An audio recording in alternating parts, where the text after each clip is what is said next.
The lawyer's office smelled like old paper and failed dreams.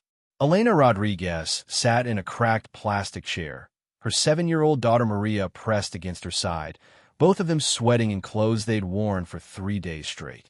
The air conditioning had broken sometime in 2019, and judging by the yellowed repair notices taped to the wall, wasn't getting fixed anytime soon.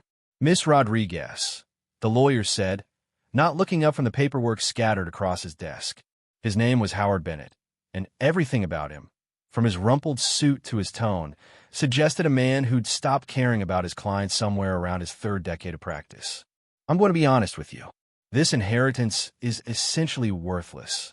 Elena's throat tightened. She'd taken 2 buses to get here, spent money she didn't have on bus fare, all because the certified letter had said, "Urgent legal matter regarding estate of Tomas Rodriguez." Her grandfather, the man who'd raised her after her parents died, who'd taught her to fix engines and read tide charts, who'd told her stories about his years working on the Puget Sound ferries before arthritis forced him into retirement. He died 3 months ago in a state nursing home. Elena had wanted to be there, but she'd been in California then, still employed, still housed, still believing things might work out.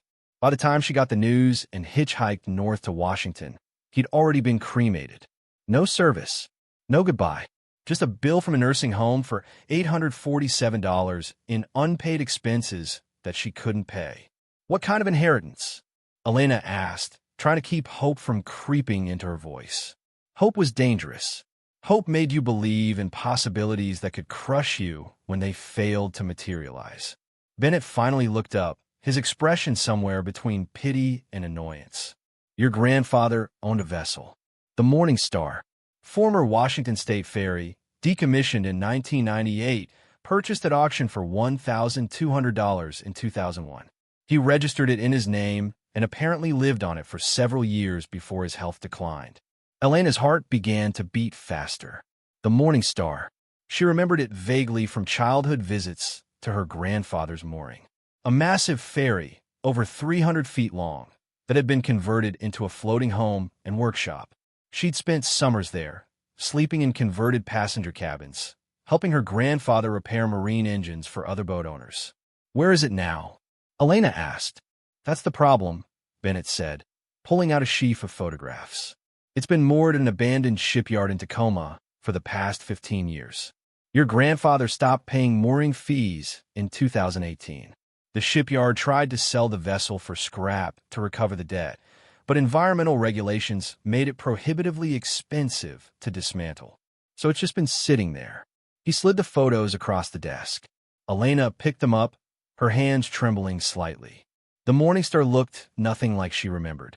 The once proud ferry was listing heavily to port, sitting low in the water. Rust streaked its white hull.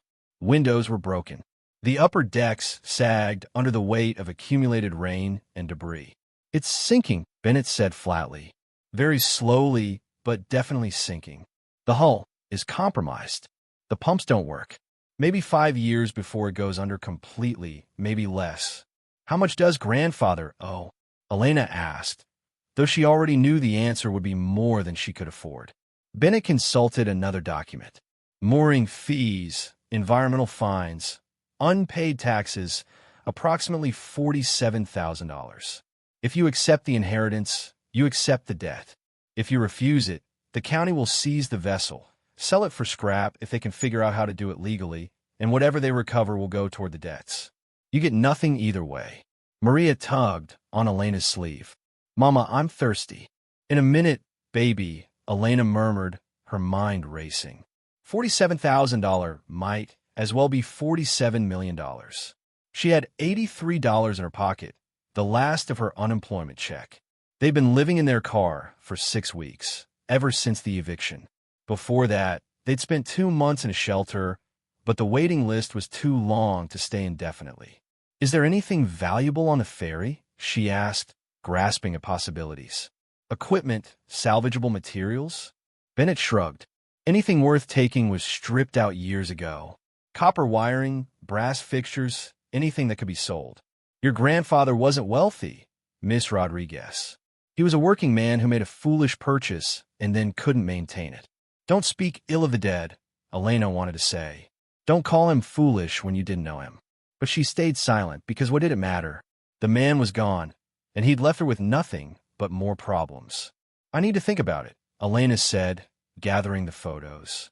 You have 30 days to decide, Bennett said, already turning back to other paperwork. After that, the county proceeds with seizure. I'll need your signature either way, acceptance or refusal. Elena stood, helping Maria to her feet. They walked out into the brutal Seattle afternoon, the sun beating down with late August intensity. Their car was parked 3 blocks away. A 2007 Honda Civic with 240,000 miles on it, a cracked windshield, and a transmission that ground ominously when shifting from second to third gear. Are we getting a house? Maria asked as they walked, her small hand clutched tight in Elena's. No, baby. Just some paperwork about your great-grandpa. I miss Grandpa Tom, Maria said quietly. He told good stories. Elena's eyes burned with tears she couldn't afford to shed. He did, didn't he? They reached the car, and Elena helped Maria into the back seat. She'd made a little nest there with pillows and blankets, trying to make their mobile life feel less desperate, less temporary. Maria had stopped asking when they'd have a real bed. Children adapted too quickly to situations no child should have to accept. Elena slid behind the wheel and just sat there, staring at the photographs Bennett had let her keep. The Morning Star, slowly dying in some forgotten shipyard. She pulled out her phone, a cheap prepaid model with barely any data left, and searched for the address. Dockside Salvage and Marine, Tacoma. 45 minutes south. She looked at the gas gauge. Quarter tank. Enough to get there and maybe back. Maybe. Mama, where are we going? Maria asked, picking up on Elena's shift in energy. To see something that belonged to your great-grandpa, Elena said, starting the engine. Just to look, just to say goodbye. The drive south took them through industrial areas and declining neighborhoods, past abandoned warehouses and struggling businesses. Elena had grown up in this region, watching it transform from a thriving maritime economy to something harder to define. The jobs had left, the money had dried up, and people like her, working people, honest people, had been left behind to make do with less and less. Dockside Salvage and Marine occupied 10 acres on a forgotten stretch of waterfront. A chain-link fence surrounded the property, but large sections had been cut or collapsed. A weathered sign announced, "No trespassing. Violators will be prosecuted," but the words had faded to barely legible. Elena drove through an open gate, following a cracked concrete road toward the water. And there it was. The Morning Star sat in a slip at the far end of the property, separated from the other derelict vessels by 100 feet of dark water. Elena parked and got out slowly, Maria following close behind. The ferry was massive, even in its state of decay. Nearly 340 feet long, 3 decks high, with a beam wide enough to have once carried hundreds of passengers and dozens of vehicles. The white paint had turned gray and streaked with rust. The windows of the passenger deck were either broken or missing entirely. The smokestack rose crookedly, bent by some long-ago impact. But it was still afloat. Barely. The port side sat noticeably lower in the water, and Elena could see a slow but steady stream of water flowing from somewhere below the waterline. The automatic pumps that should have been keeping it afloat were either broken or had run dry of fuel. It's big. Maria breathed, her eyes wide. Like a building on the water. It used to carry people across the sound, Elena said softly. Before you were born, before I was born even. People and cars, back and forth, every day. They walked down the dock, toward the ferry. Elena could see a gangway, rusted but still intact, leading from the dock to the vehicle deck. The massive roll-up door that vehicles would have driven through hung partially open, revealing darkness beyond. Stay close to me, Elena warned as they approached the gangway. Don't touch anything without asking. The metal groaned under their weight, but held. They stepped onto the vehicle deck, and Elena was immediately transported back to childhood. The smell was the same, metal and diesel and salt water. The echo of their footsteps on steel plating. The way sound carried differently on the water. This deck would have held cars and trucks during the ferry's working life. Now it was empty except for scattered debris, old life jackets, rotting rope, a bicycle frame that had rusted into lacy patterns. Water pooled on the starboard side, several inches deep, dark and oily. "It's listing pretty bad," Elena murmured, more to herself than to Maria. Her grandfather had taught her about boats, about buoyancy and stability. The Morning Star was taking on water faster than it could drain, accumulating weight on one side, pulling itself down degree by degree. They found stairs leading up to the passenger deck. Elena tested each step before letting Maria follow. The passenger deck was a long gallery that would have held seats, snack bars, restrooms. All of that had been stripped out long ago. What remained was an empty shell, open to the sky where sections of roof had collapsed. But at the far end, Elena saw something that made her catch her breath. A door marked Captain's Cabin, authorized personnel only. Her grandfather's domain, where he'd lived during those years on the ferry. "Come on," Elena said, taking Maria's hand. The door opened with effort, the hinges seized with rust. Inside was a small cabin, maybe 12 by 15 feet, miraculously still weathertight. A narrow bed with a rotting mattress. A desk bolted to the wall. A small porthole window looking out over the water. And everywhere, evidence of her grandfather's life. Technical manuals on marine engineering. Photographs taped to the walls, yellowed and faded. A coffee maker, ancient and cracked. His reading glasses sitting on the desk as if he'd just set them down. Elena sank into the desk chair, which creaked alarmingly but held. She felt the weight of time and loss pressing down on her. This was where Grandfather Tom had lived his final independent years. Where he'd gone to sleep each night listening to the water lap against the hull. Where he'd woken each morning to work on engines and watch the gulls. And then his health had failed, and he'd been taken to the nursing home, and the ferry had been left behind to slowly sink and rot. "Mama, look!" Maria had found a chest under the bed, wooden and water-stained but still latched shut. Elena knelt beside her daughter and examined it. The chest was padlocked, but the wood around the hasp had rotted. One firm pull, and it came free. Inside, wrapped in plastic garbage bags for protection, were her grandfather's personal effects. His passport expired. His discharge papers from the Navy, where he'd served as a mechanic in the 1960s. Photographs of Elena as a child, carefully preserved. His wedding ring, her grandmother having died decades before Elena was born.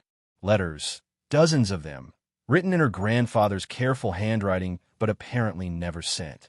And at the bottom, a small notebook with Morning Star Systems written on the cover. Elena pulled it out and flipped through pages dense with technical notations.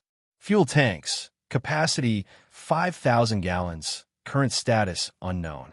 Fresh water system, compromised, needs full rebuild. Electrical system, partially functional, solar panels installed 2007. Bilge pumps, required diesel generator seized. Her grandfather had documented everything, creating a complete record of the ferry's systems and their condition. He'd been methodical, professional, treating this dying vessel with the same care he'd given working ferries during his career. Near the back of the notebook, Elena found something different. A hand-drawn map of the ferry's layout, deck by deck, with certain areas circled and annotated. Engine room, access through vehicle deck, forward starboard side. Original ship's safe in chief engineer's quarters. Never opened, combination unknown. May contain old manifests, documentation. Elena stared at those words. Original ship's safe. From when the Morning Star had been a working ferry, before decommissioning, before her grandfather's ownership. A safe that had been sealed for decades. It probably contained nothing. Old paperwork, maybe some forgotten tools. But the fact that her grandfather had noted it, had circled it on his map, suggested he'd at least wondered about it. "Baby, how do you feel about doing some exploring?" Elena asked Maria.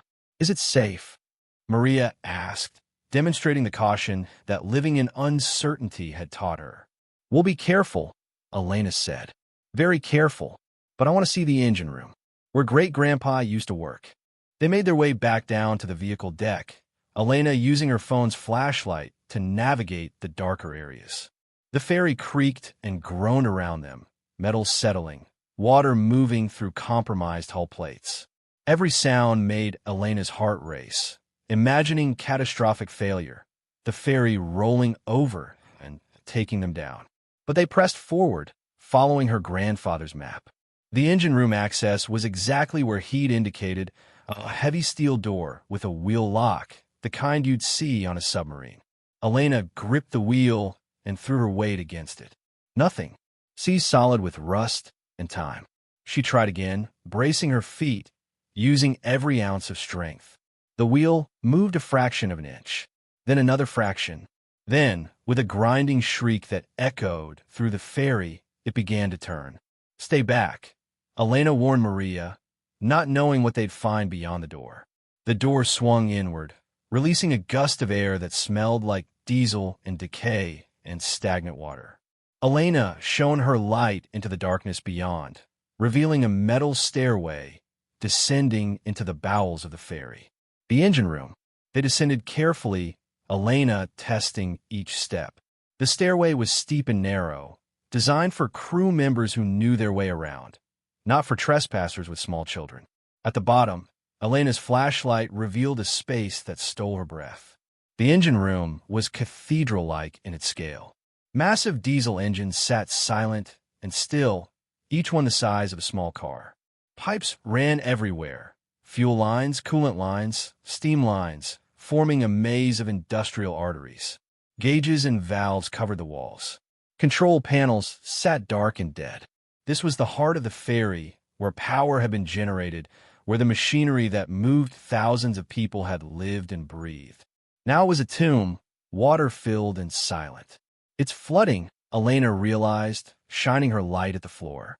Water covered everything to a depth of 3 feet, dark and oily, lapping gently against the engine blocks. But there, on the far wall, elevated above the waterline on a raised platform, she saw what her grandfather's map had indicated. A door marked Chief Engineer's Station. Getting to it meant wading through the water, navigating around engines and machinery, in a space that could shift or collapse at any moment. Elena looked at Maria, at her daughter's worried face, and made a decision. "Stay here on the stairs," Elena said firmly. "Don't move. I'll be right back." "Mama, no. I have to check something, baby. 2 minutes. I promise." Elena stepped into the water before she could talk herself out of it. It was shockingly cold, rising to her waist immediately. The current was subtle but present, the ferry taking on water somewhere, the sea slowly reclaiming this space. She pushed forward, using handholds on the engines to pull herself along. The water grew deeper, chest high, then shoulder high. Elena's heart hammered. If she slipped, but she reached the platform and hauled herself up, water streaming from her clothes. The chief engineer's station was a small, elevated room, maybe 8 by 10 feet, with windows overlooking the engine room. The door was unlocked. Inside, Elena found exactly what she was looking for. Built into the wall was a safe. Not large, maybe 2 feet square, but heavy-duty, with a combination dial and a handle. It looked old, original to the ferry's 1950s construction, painted the same institutional gray as everything else. Elena tried the handle. Locked, of course. She examined the safe more closely. No obvious damage. No signs anyone had ever tried to force it open. Just a relic from another era, sealed and forgotten when the ferry was decommissioned. What could be inside? Probably nothing valuable. Maybe old crew schedules, maintenance logs, emergency cash that had been spent decades ago. But she'd come this far. She'd waded through chest-deep water in a sinking ferry. She might as well try. Elena thought about combination locks, about what someone in the 1950s might have chosen as a code. She tried the ferry's hull number, which was printed on a plate near the door. Nothing. She tried common combinations, 1234, 0000, 1111. Nothing. "Mama." Maria's voice echoed from the stairway, frightened. "The water's getting higher." Elena looked down. Maria was right. The waterline had risen visibly just in the few minutes Elena had been in the engineer's station. Whatever was allowing water and had accelerated, or something had given way. They needed to leave. Now. But Elena's eyes fell on a brass plate mounted beside the safe. It It was tarnished nearly black, but when she rubbed it with her thumb, numbers emerged. Morningstar, commissioned July 15th, 1956, hull 0715.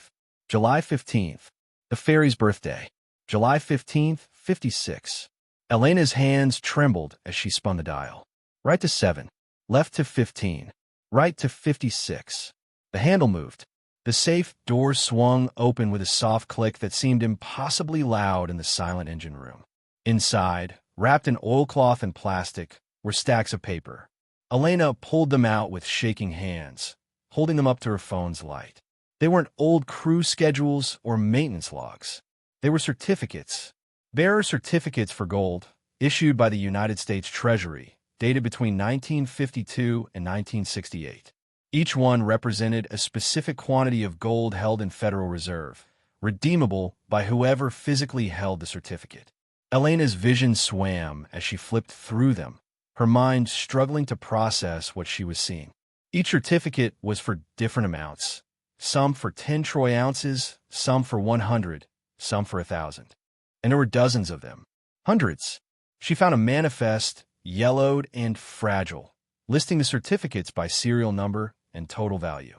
The handwriting was careful and official, dated April 3rd, 1971. Total value in $1971, $14.2 million in gold certificates. Sealed and stored pending federal investigation into unauthorized currency transport. Case closed without prosecution. Materials to be destroyed per Order 7783B. Except they hadn't been destroyed. They'd been locked in a safe and forgotten when the ferry was decommissioned. And now, Elena calculated rapidly, with gold prices having risen exponentially since 1971, with the certificates being potentially redeemable or at minimum having enormous collector value. She was holding something worth hundreds of millions of dollars. "Mama, please." Maria's voice was desperate now. Elena snapped back to reality. The water was definitely rising faster. The ferry groaned, a deep sound that vibrated through the metal around her. They had to get out. She stuffed the certificates back into their waterproof wrapping, sealed the safe, and plunged back into the water. It was deeper now, up to her neck. She had to swim the last 15 feet to the stairway, pulling herself along pipes and machinery, the certificates clutched against her chest. Maria grabbed her hand as Elena emerged, helping pull her up the stairs. They ran through the engine room door, across the vehicle deck, down the gangway, not stopping until they reached solid dock. Only then did Elena allow herself to collapse, sitting hard on the weathered wood, water streaming from her clothes, her breath coming in gasps. Maria threw her arms around her. "You scared me. I'm sorry, baby. I'm so sorry." Elena held her tight, feeling her daughter's small body shaking. After a moment, Elena looked down at the bundle in her hands. The oilcloth was old, but had done its job. The certificates inside were dry, protected by multiple layers of plastic wrap beneath the outer coating. She carefully unwrapped one corner and pulled out a single certificate. It was beautiful, really, with ornate engraving and official seals. United States Gold Certificate. This certifies that there is on deposit in the Treasury of the United States of America the sum of 1,000 troy ounces of gold, payable to the bearer on demand. Bearer on demand, meaning whoever held it could claim it. No names, no questions. Just present the certificate and receive the gold, if they were still valid. If the government would honor certificates from the 1950s and 60s. If she could navigate the legal and financial complexities of presenting them. Elena's phone buzzed, startling her. A text from the prepaid service. "Your account has insufficient funds. Please add money to continue service." She looked at Maria, then at the certificates, then back at the sinking ferry that was slowly disappearing into the dark water. They had 30 days to decide whether to accept her grandfather's inheritance. 30 days before the county seized the Morningstar and everything on it. Elena stood, helping Maria up. "Come on, baby. We need to find somewhere safe. Somewhere we can think." "What did you find in there?" Maria asked as they walked back to the car. Elena looked down at her daughter, 7 years old, homeless, wearing clothes that didn't fit right, carrying a worn stuffed rabbit that had been her comfort through every displacement and loss. Maybe, Elena said carefully, not wanting to give false hope, not wanting to promise something that might evaporate like every other possibility. Maybe I found a way to fix things. But I need help figuring out if it's real. They drove away from dockside salvage as the sun began to set over Puget Sound, painting the water gold and red. Elena glanced in the rearview mirror one last time at the morning star, listing and sinking, holding secrets that had waited decades to be discovered. She had no idea what came next.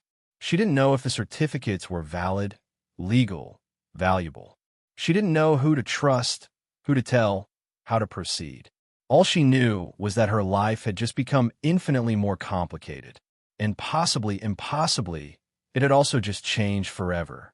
That night, Elena and Maria slept in the car in a Walmart parking lot, as they had for the past 6 weeks.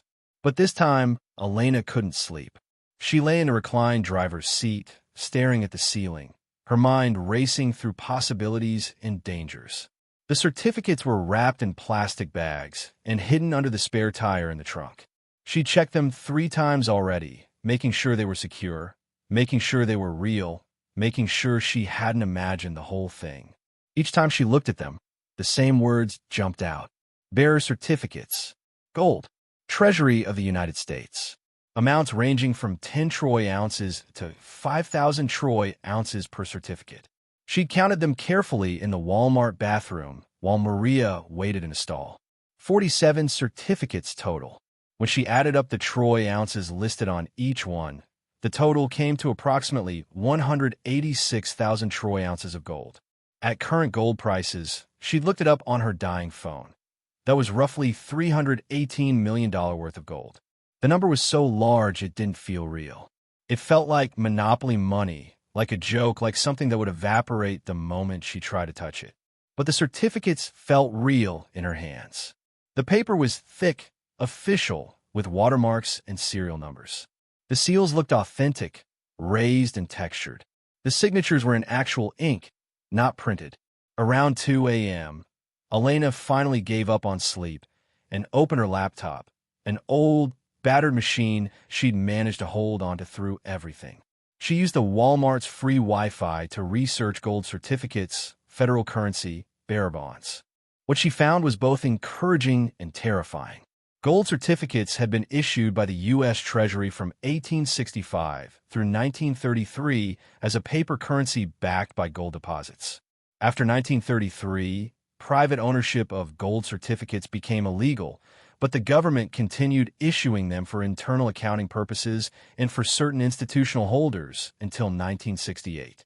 The certificates Elena had found were from that later period, 1952 through 1968, and according to several legal forms she found, their status was complicated. Technically, they should have been turned in and destroyed when gold ownership restrictions were lifted in 1974. But many hadn't been, and there was legal precedent for the government honoring them under certain circumstances. One case from 2003 involved a man who'd inherited similar certificates from his father, a former Treasury employee. After years of legal wrangling, the government had settled, paying him market value for the gold plus interest. The settlement had been sealed, but court documents suggested it was in the tens of millions.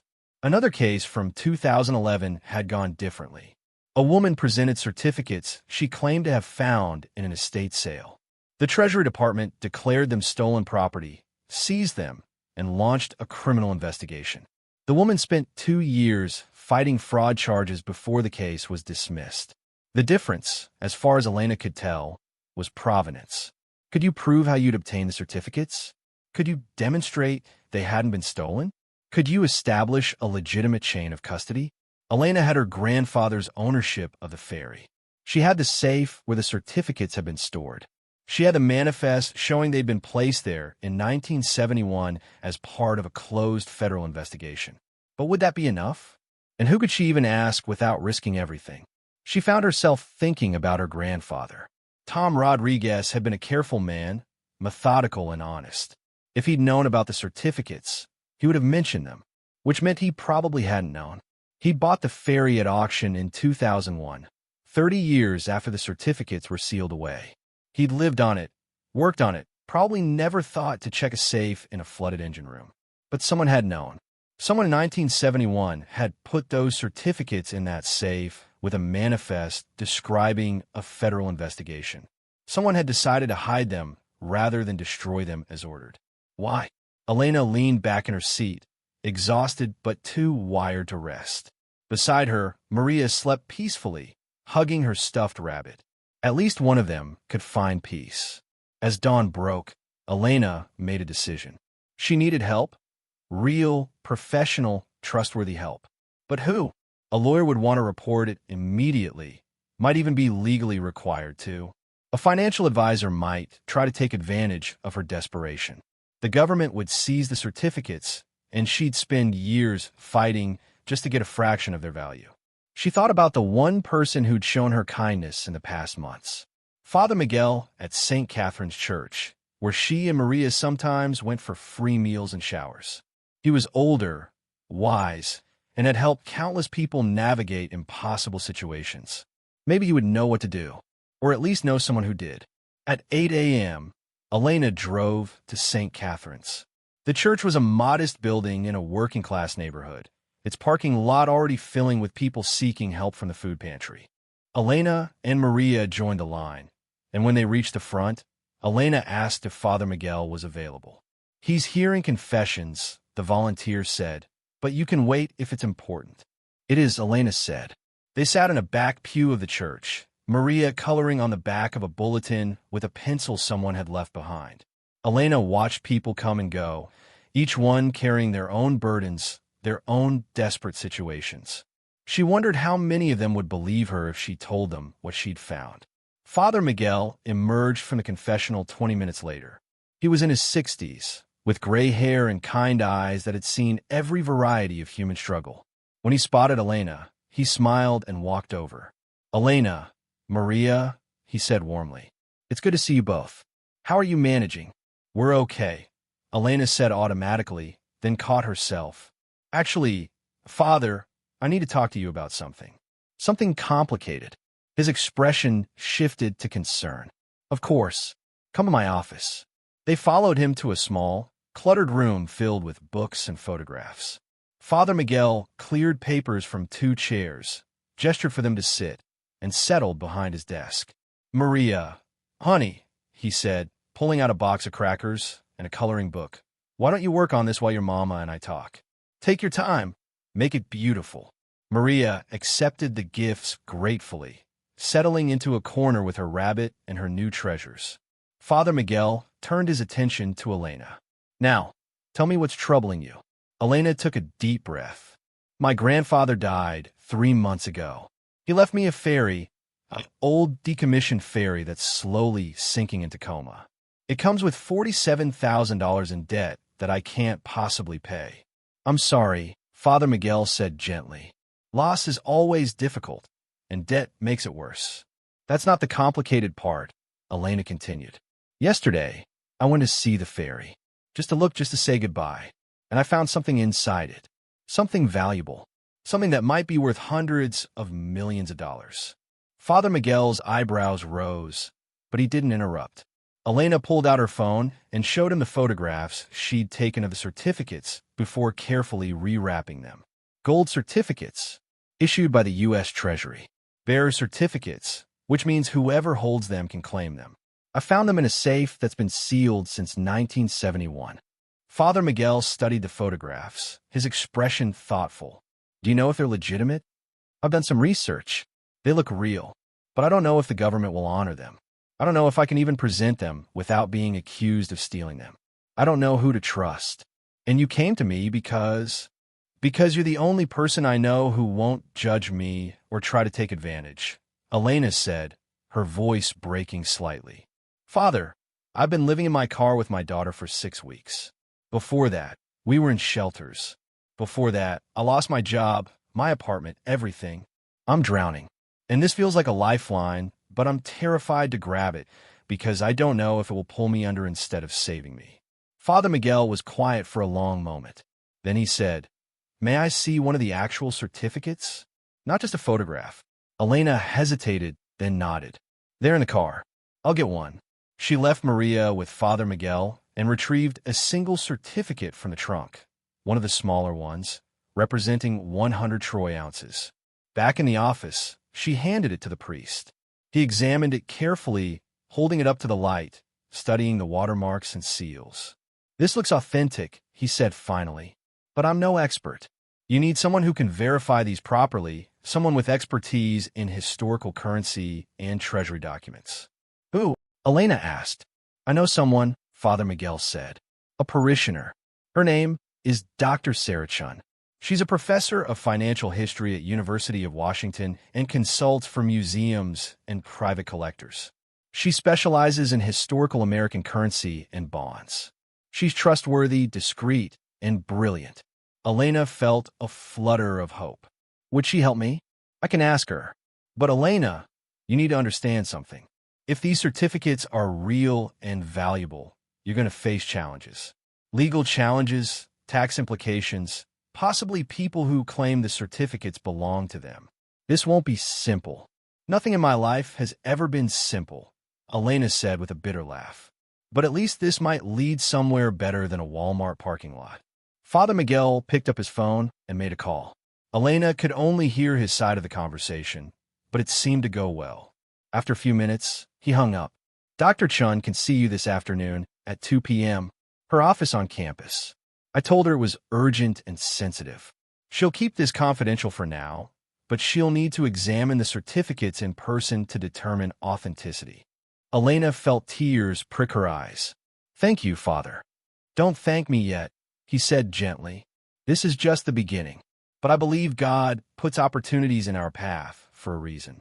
Perhaps this is yours. At 1:45 p.m., Elena and Maria arrived at the University of Washington campus. Elena had used her last clean clothes, a pair of jeans and a button-up shirt that weren't too wrinkled, and had washed both their faces in a gas station bathroom. She wanted to look respectable, capable, like someone who deserved to be taken seriously. Dr. Sarah Chen's office was in the economics building, a modern structure of glass and steel. Elena found her name on the directory and took the elevator to the 4th floor, Maria's hand clasped tightly in hers. Dr. Chen's office door was open. She was younger than Elena had expected, maybe 40, with short black hair and glasses, surrounded by books and framed certificates on the walls. When Elena knocked, she looked up and smiled. You must be Elena. Father Miguel speaks highly of you. Come in, please. Her office was cramped but organized, every surface covered with academic papers and historical documents. She cleared a chair for Maria, giving her a stress ball shaped like a dollar sign to play with, then turned her attention to Elena. Father Miguel said you have some historical certificates you'd like me to examine. Can you tell me about them? Elena had prepared this explanation, practicing it in her head during the drive. My grandfather passed away recently. He owned an old decommissioned ferry in Tacoma. When I went to examine it yesterday, I found a safe in the engine room that hadn't been opened in decades. Inside were gold certificates issued by the U.S. Treasury between 1952 and 1968. How many certificates? Dr. Chen asked, her expression neutral. 47.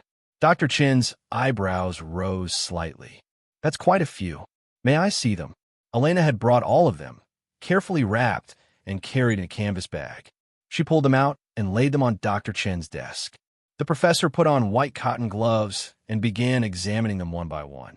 She held them up to the light, studied them under a magnifying glass, compared them to reference materials she pulled from her shelves. The process took nearly an hour, during which Elena sat in anxious silence, watching Maria play with the stress ball. Finally, Dr. Chen set down the last certificate and turned to Elena.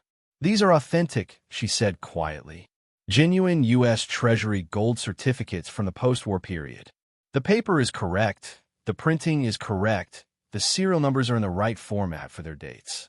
I need to do more detailed testing to be absolutely certain, but I'm 95% confident these are real. Elena's heart hammered. What does that mean? Can they be redeemed? That's complicated, Dr. Chen said. Gold certificates like these were supposed to be turned in and destroyed when gold ownership was legalized again in 1974. But some weren't. There's legal precedent for the Treasury Department honoring them, but it's not automatic.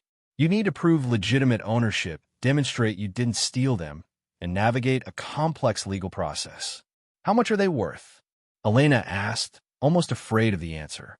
Dr. Chen had been doing calculations on her computer while examining the certificates. At current gold prices, the face value would be approximately $318 million. However, that's if the Treasury agrees to redeem them at market rate, which they may not. They might offer the original $1,971 value, which would be substantially less. Or they might contest your right to them entirely. $318 million. Hearing someone else say it made it feel more real and more impossible all at once. What should I do? Elena asked. Dr. Chun considered carefully. You need a specialist attorney, someone who handles complex treasury claims and historical currency cases. I know someone, Martin Bradshaw, works in D.C., has successfully resolved several cases like this. He's expensive, but he works on contingency for cases this large. Contingency means he only gets paid if I get paid, right? Elena asked. Exactly. Usually 20 to 30% of the settlement. But Elena, I need to warn you about something. What?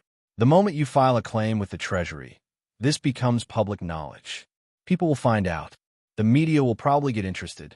You'll face scrutiny, questions about how you obtained these, possibly challenges from others who might claim ownership.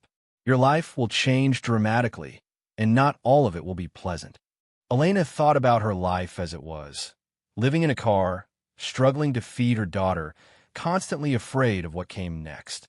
How much worse could scrutiny be than that? I understand, Elena said. Can you contact this attorney for me? Dr. Chen nodded. I'll call him tonight. In the meantime, these certificates need to be secured. Do you have a safe place to store them? Elena almost laughed. I'm homeless. Everything I own is in my car. Dr. Chen's expression softened. Then let me help with that too. I have a safe deposit box at a bank near campus. We can store them there temporarily until you've established secure storage of your own. The box is in my name, but I'll give you a key and we'll document that the contents belong to you. Why are you helping me? Elena asked. You don't know me. Father Miguel vouched for you. That's enough for me. And besides, Dr. Chen smiled slightly. This is the most interesting historical currency case I've encountered in 15 years of research. I'm professionally fascinated. They spent the next 2 hours completing paperwork, photographing each certificate for records, and creating a detailed inventory. Dr. Chen explained that documentation would be crucial for any legal proceedings. Elena needed to be able to prove exactly what she'd found, where she'd found it, and when. By 4:30 p.m., the certificates were safely stored in Dr. Chen's deposit box at a bank branch 2 blocks from campus. Elena had a key, a copy of the inventory, and Dr. Chen's contact information. As they walked back to the parking lot, Dr. Chen said, I'll contact Martin Bradshaw tonight. It's 3 hours later in D.C., so he should still be in his office. Expect a call from him tomorrow. In the meantime, don't tell anyone else about this. Not friends, not family, no one. The fewer people who know, the safer you are. Safer? Elena asked, alarm bells ringing. Are we in danger? Dr. Chun hesitated. I don't want to frighten you, but $318 million is enough money that some people would do unethical things to get access to it. Until this is legally resolved and you have proper security, you should be careful. Stay aware of your surroundings. Don't establish predictable patterns. If anything feels wrong, trust your instincts. Elena felt cold despite the warm afternoon. She'd been so focused on the possibility of the money that she hadn't fully considered the risks that came with it. That night, Elena drove to a different Walmart in a different part of Seattle. She parked in a section with good lighting and other cars nearby. Before trying to sleep, she checked all the doors were locked, made sure her phone was charged, and kept the keys in her lap. Maria sensed her mother's tension. Mama, are you scared? Elena chose honesty. A little, baby, but I'm also hopeful. Maybe things are going to get better for us. Because of what you found in the ferry? Maybe. We'll see. Maria snuggled against her stuffed rabbit. Great-Grandpa Tom is helping us, isn't he? From heaven. Elena's throat tightened. I think he might be, sweetheart. I think he might be. The next morning, Elena's phone rang at 9:07 a.m. The caller ID showed a Washington, D.C. area code. Ms. Rodriguez? This is Martin Bradshaw. Dr. Sarah Chun contacted me last night regarding your situation. I understand you've come into possession of some historical treasury certificates. His voice was professional, confident, with a slight southern accent. Elena's hand shook as she answered.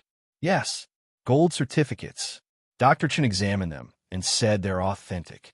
I'd like to discuss this in more detail. Are you available for a video call? I'll need to see documentation and ask you some questions. They arranged a call for 2 p.m., giving Elena time to drive to a library where she could use a private study room with Wi-Fi. While Maria worked on library activity sheets, Elena logged into a video conference with Martin Bradshaw. He appeared on screen, a man in his 50s, wearing a suit, sitting in an office filled with law books. Ms. Rodriguez, thank you for taking the time. Let's start at the beginning. Tell me everything about how you acquired these certificates. Elena walked him through the entire story.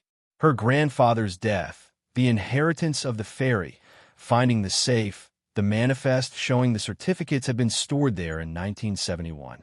Bradshaw asked detailed questions, taking notes, occasionally interrupting to clarify timeline or specifics. After 40 minutes, he leaned back in his chair. Dr. Chun sent me photographs of the certificates and your documentation. Based on what I'm seeing and what you've told me, I believe you have a legitimate claim here. The certificates appear to be authentic treasury instruments, and your chain of custody is solid. You inherited property that contained them. So I can claim them? Elena asked, hope rising in her chest. It's not that simple. The Treasury Department will investigate thoroughly.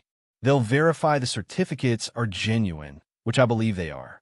They'll research the 1971 investigation mentioned in your manifest to determine if these certificates were supposed to be destroyed. They'll examine whether anyone else has a valid claim to them. This process typically takes 6 to 18 months. That long.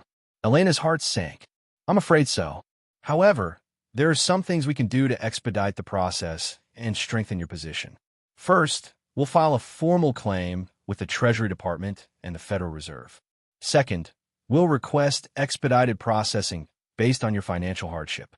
Third, we'll engage a historical researcher to document the 1971 investigation and establish that these certificates were, in effect, abandoned property.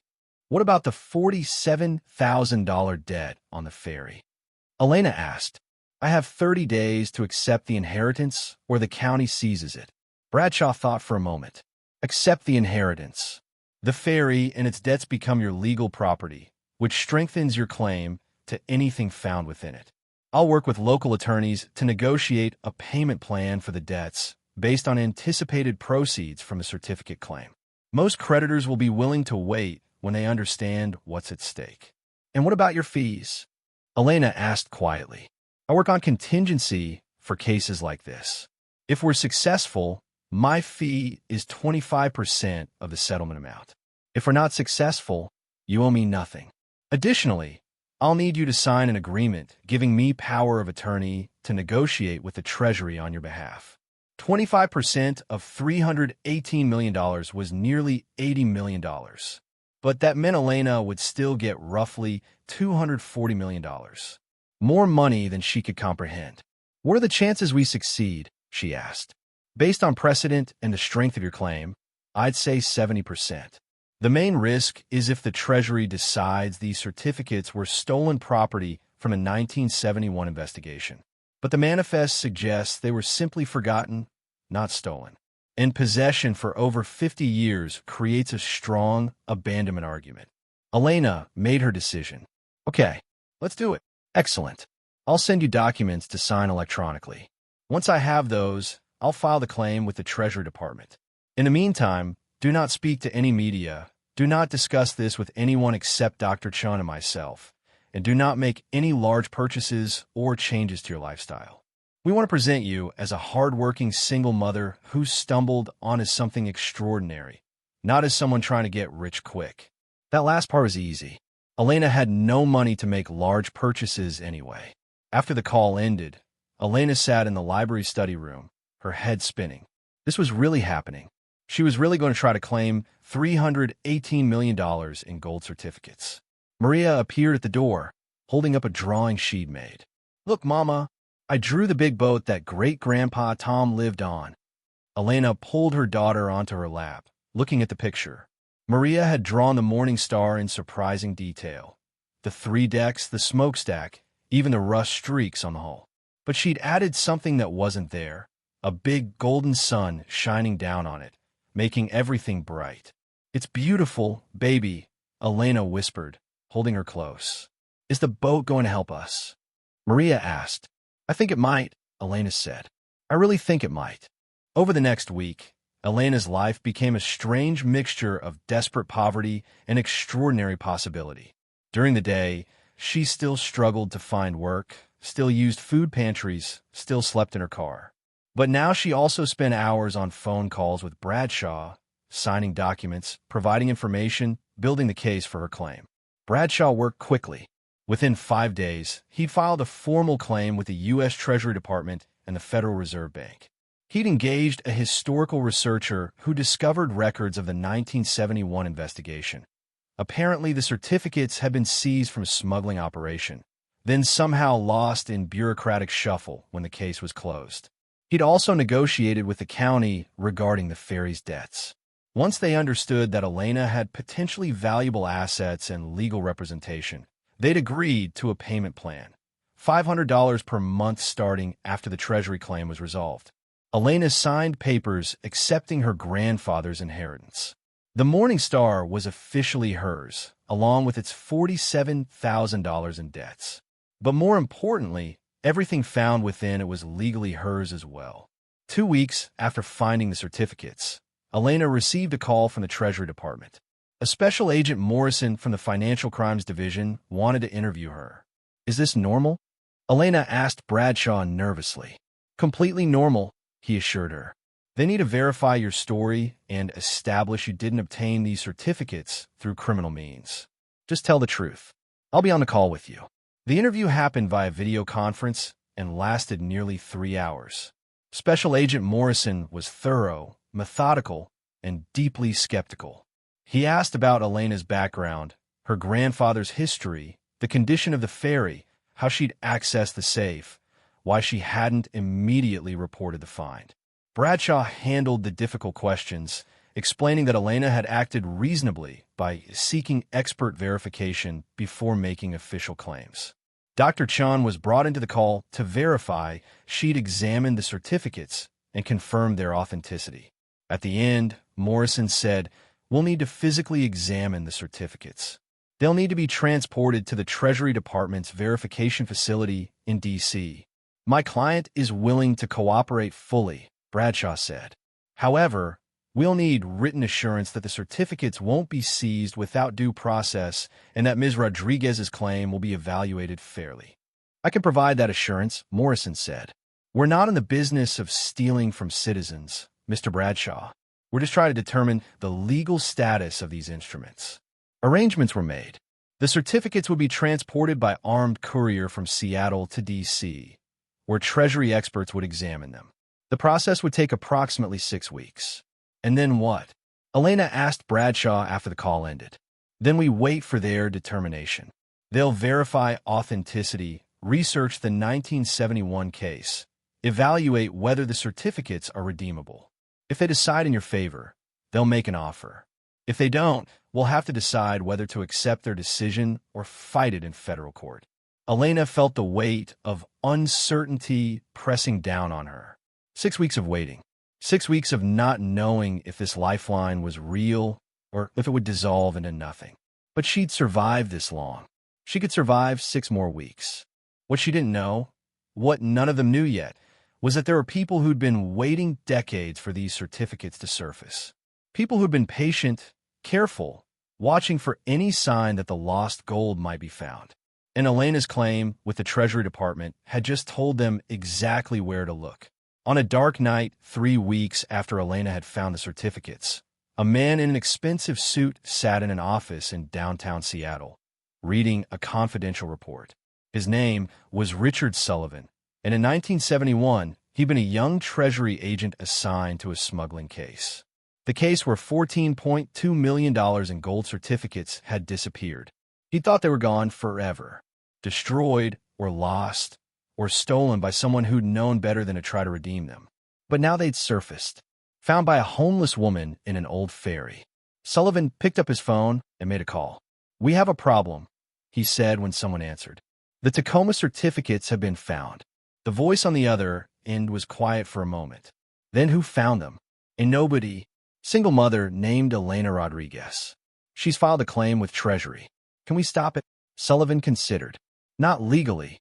Her claim is solid.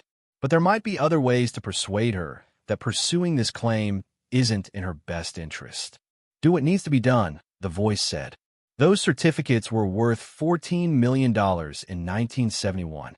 They're worth hundreds of millions now. I didn't wait 50 years to let some poor woman cash them in."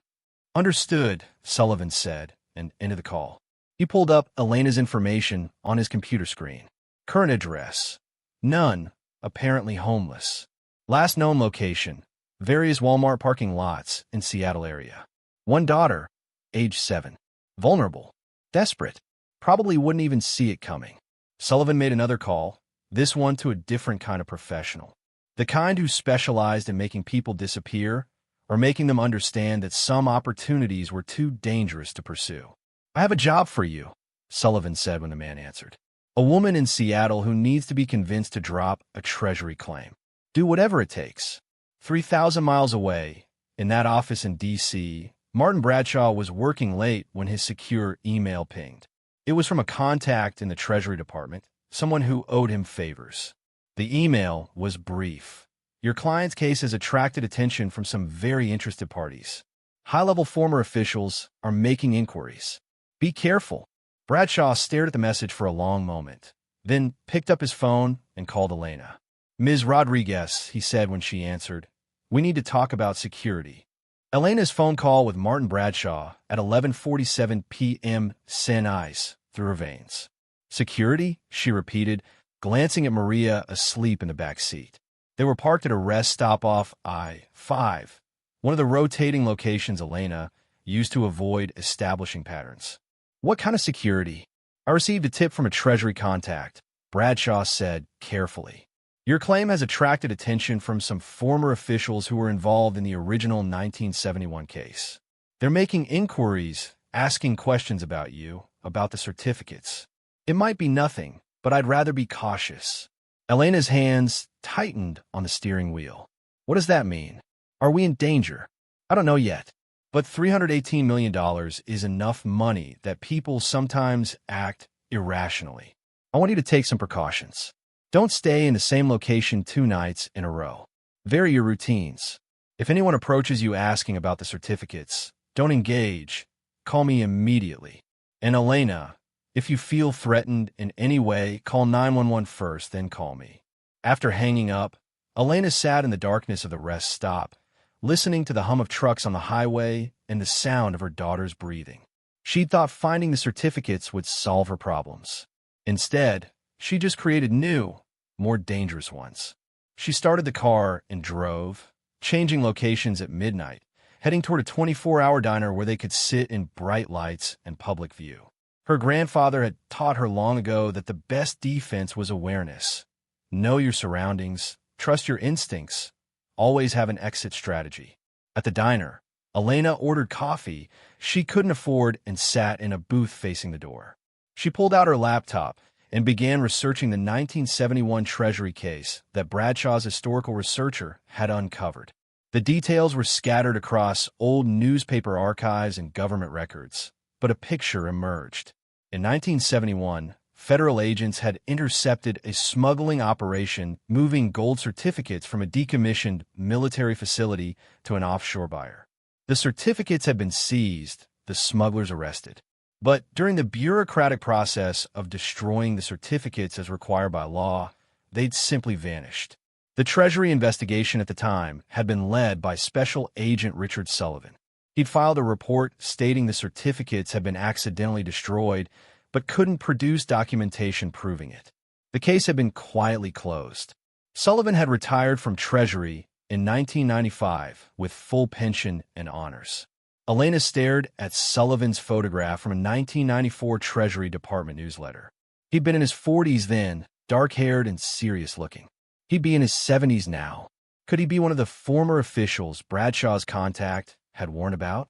She searched for current information on Richard Sullivan. He was listed as a consultant for several security firms and served on the board of a private equity company. His address was in Seattle. Seattle, where Elena was, where she'd been sleeping in her car, following predictable patterns, completely vulnerable. Elena's coffee grew cold as she sat there, her mind racing through possibilities. If Sullivan had been involved in the certificates disappearing in 1971, if he'd hidden them instead of destroying them, then he'd probably been waiting decades for a chance to retrieve them. And now Elena had not only found them, but filed an official claim that brought them out of hiding. She pulled out her phone and called Bradshaw again, not caring that it was past midnight. "I think I know who's interested in the certificates," she said when he answered. Richard Sullivan. He was the Treasury agent who investigated the 1971 case. He reported the certificates destroyed, but they weren't. They were hidden on the ferry. Bradshaw was silent for a moment. That would explain a lot. If Sullivan hid the certificates, intending to retrieve them later, but lost track of them when the ferry was sold. "Elena, this is more serious than I thought. Sullivan would have serious motivation to prevent your claim from succeeding. What do I do?" "First thing tomorrow, I'm going to contact the FBI. If a former federal agent is involved in hiding government property, that's a criminal matter. Second, I want you to consider protective custody. The FBI can arrange." "No," Elena said firmly. "I'm not putting Maria through that. We've been through enough disruption. Then at least get somewhere safer than a car. A hotel, a shelter, somewhere with security and witnesses." "With what money?" Elena asked bitterly. "I have $43 left. That's not enough for a hotel room." "I can advance you funds," Bradshaw said, "against the eventual settlement. Let me wire you $2,000 tonight. Get somewhere safe." Elena wanted to refuse. She'd spent her whole life trying not to be in debt to anyone. But pride was a luxury she couldn't afford anymore. "Okay, thank you. Check your email in 30 minutes. I'll send wire transfer details. And Elena, please be careful. Until we know what we're dealing with, assume the worst." The money appeared in Elena's barely functional bank account at 1:30 a.m. By 2:15 a.m., she'd booked a room at a modest hotel near the University of Washington, chosen because it had security cameras and was in a well-lit area with foot traffic even at night. She carried Maria from the car to the room, her daughter barely waking as Elena tucked her into a real bed for the first time in 7 weeks. Elena locked the door, pushed a chair against it for good measure, and finally allowed herself to collapse onto the other bed. But sleep wouldn't come. Every sound in the hallway made her jump. Every car door slamming in the parking lot sent her heart racing. She lay in the darkness, staring at the ceiling, wondering how her life had become something out of a thriller movie. At 7 a.m., Elena gave up on sleep. She showered, a real shower with hot water and good pressure, and felt marginally more human. Maria woke up confused but delighted by the hotel room, the TV, the coffee maker Elena used to make hot chocolate. "Are we staying here now?" Maria asked, bouncing on the bed. "For a few days," Elena said, "until Mama figures some things out." Her phone rang. "Dr. Chun." "Elena, I just heard from Martin Bradshaw about the security concerns. I want you to know my office and my home are available if you need somewhere safe to stay. I have a guest room, good security system, and I'm usually home in the evenings." The offer made Elena's eyes burn with tears. Kindness, when you were used to being invisible, was overwhelming. "Thank you. I'm okay for now, but I might take you up on that." "Please do." "And Elena, I've been doing more research on the 1971 case. I found something interesting in the Treasury archives. The original manifest listed the certificates by serial number. I compared those numbers to the ones you found, and they match perfectly. But there's a second page to the manifest that wasn't in the safe with the certificates." What does it say? It lists 3 people who had access to the evidence room where the certificates were stored: Richard Sullivan, his supervisor Thomas Brennan, and a clerk named Elizabeth Morris. Brennan died in 1989. Morris died in 2003. That leaves Sullivan as the only person alive who definitely knew about those certificates and had access to them. Elena felt her suspicions solidifying into certainty. He hid them. He was the one who put them on the ferry. That's my theory. The Morning Star was decommissioned in 1998, sold at auction in 2001. Between 1971 and 2001, it was used by the Coast Guard for training exercises and then mothballed. Sullivan would have had plenty of opportunity to hide the certificates somewhere on board, probably planning to retrieve them when the ferry was eventually scrapped. But your grandfather bought it and started living on it, making it impossible for Sullivan to access. So he waited. Elena said, the pieces falling into place. He waited for the ferry to be abandoned again. And now I've found what he was waiting for. And filed a public claim that tells him exactly where you are, Dr. Chun finished grimly. Elena, I think you should contact the FBI today. Not tomorrow, not through Bradshaw. Today, directly. Elena made the call at 9 a.m. from the hotel room. The FBI field office in Seattle transferred her to Agent Jessica Marks, who specialized in public corruption cases. Ms. Rodriguez, Agent Marks said after Elena explained the situation, I'd like to meet with you as soon as possible. Can you come to our office this morning? I have my daughter with me. Bring her. We have a family waiting area. How soon can you be here? 2 hours later, Elena and Maria sat in a conference room at the FBI field office, Maria occupied with coloring books while Elena walked Agent Marks through everything. The certificates, the safe, the 1971 case, Richard Sullivan's involvement, the warning for Bradshaw. Agent Marks listened intently, taking notes. She was in her mid-30s, professional and sharp-eyed, with the kind of focused attention that made you feel both protected and scrutinized. We've been aware of irregularities in Sullivan's career for years, Marks said when Elena finished. Nothing we could prove, but patterns that bothered us. Treasury certificates disappearing during his investigation in 1971. Evidence going missing in a 1984 counterfeiting case he led. Always small things, always explainable, but always benefiting Sullivan. This might finally give us the ammunition we need. So you believe me? Elena asked. I believe you found certificates that were reported destroyed in 1971. I believe Richard Sullivan was the agent responsible for destroying them. And I believe that if he hid them instead, he committed multiple federal crimes. Theft of government property, obstruction of justice, false statements to federal investigators. Yes, Ms. Rodriguez, I believe you. What happens now? We open an investigation into Sullivan. We'll subpoena his financial records, phone records, travel history. We'll interview anyone who worked with him in 1971. And we'll arrange protection for you until we determine the level of threat. I don't want protective custody, Elena said. My daughter's been through too much already. Marks nodded. I understand. But will you at least accept surveillance? We can put agents outside your hotel, monitor for any approach by Sullivan or his associates. You won't see us, but we'll be there. Elena agreed.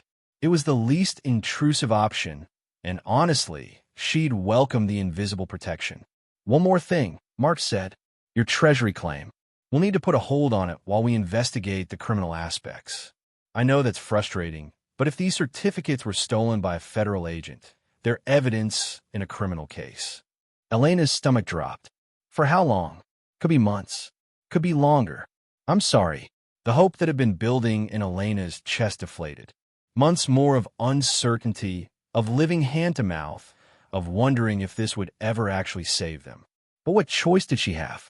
Over the next week, Elena settled into a strange new routine. She stayed at the hotel, paid for with Bradshaw's advance. FBI agents watched from unmarked cars in the parking lot. Maria attended a drop-in daycare program at a community center while Elena met with lawyers, agents, and investigators.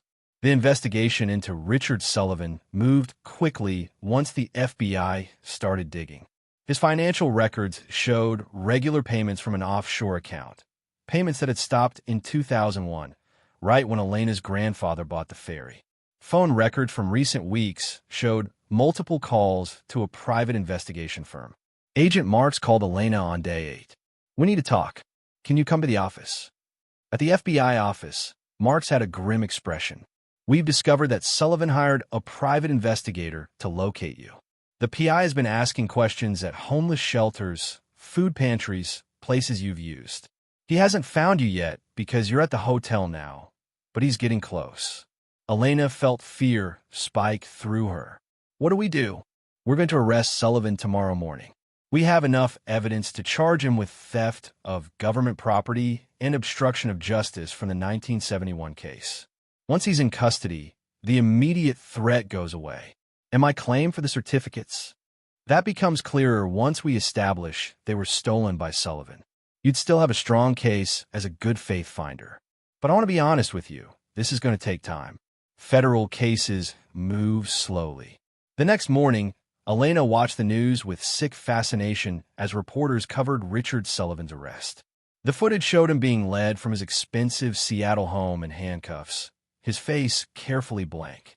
The charges were announced: theft of government property, obstruction of justice, conspiracy, lying to federal investigators. The media went wild. Former Treasury agent arrested for stealing $318 million in gold certificates was the headline on every news site.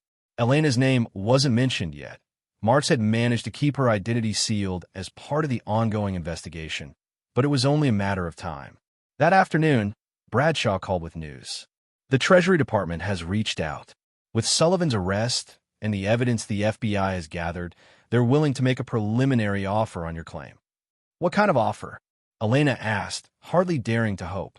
"They're proposing to redeem the certificates at 80% of current market value, which works out to approximately $254 million. After my contingency fee, taxes, and legal expenses, you'd net about $127 million. Elena sat down hard on the hotel bed. $127 million. Even saying the number felt absurd. "Why only 80%? She asked. "Because there's still uncertainty about the certificate's legal status. The Treasury could argue they were stolen property that should revert to the government. By offering 80%, they're essentially buying out your claim to avoid years of litigation.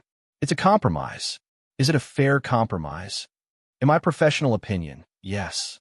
You could fight for full value, but you'd spend years in court with no guarantee of success.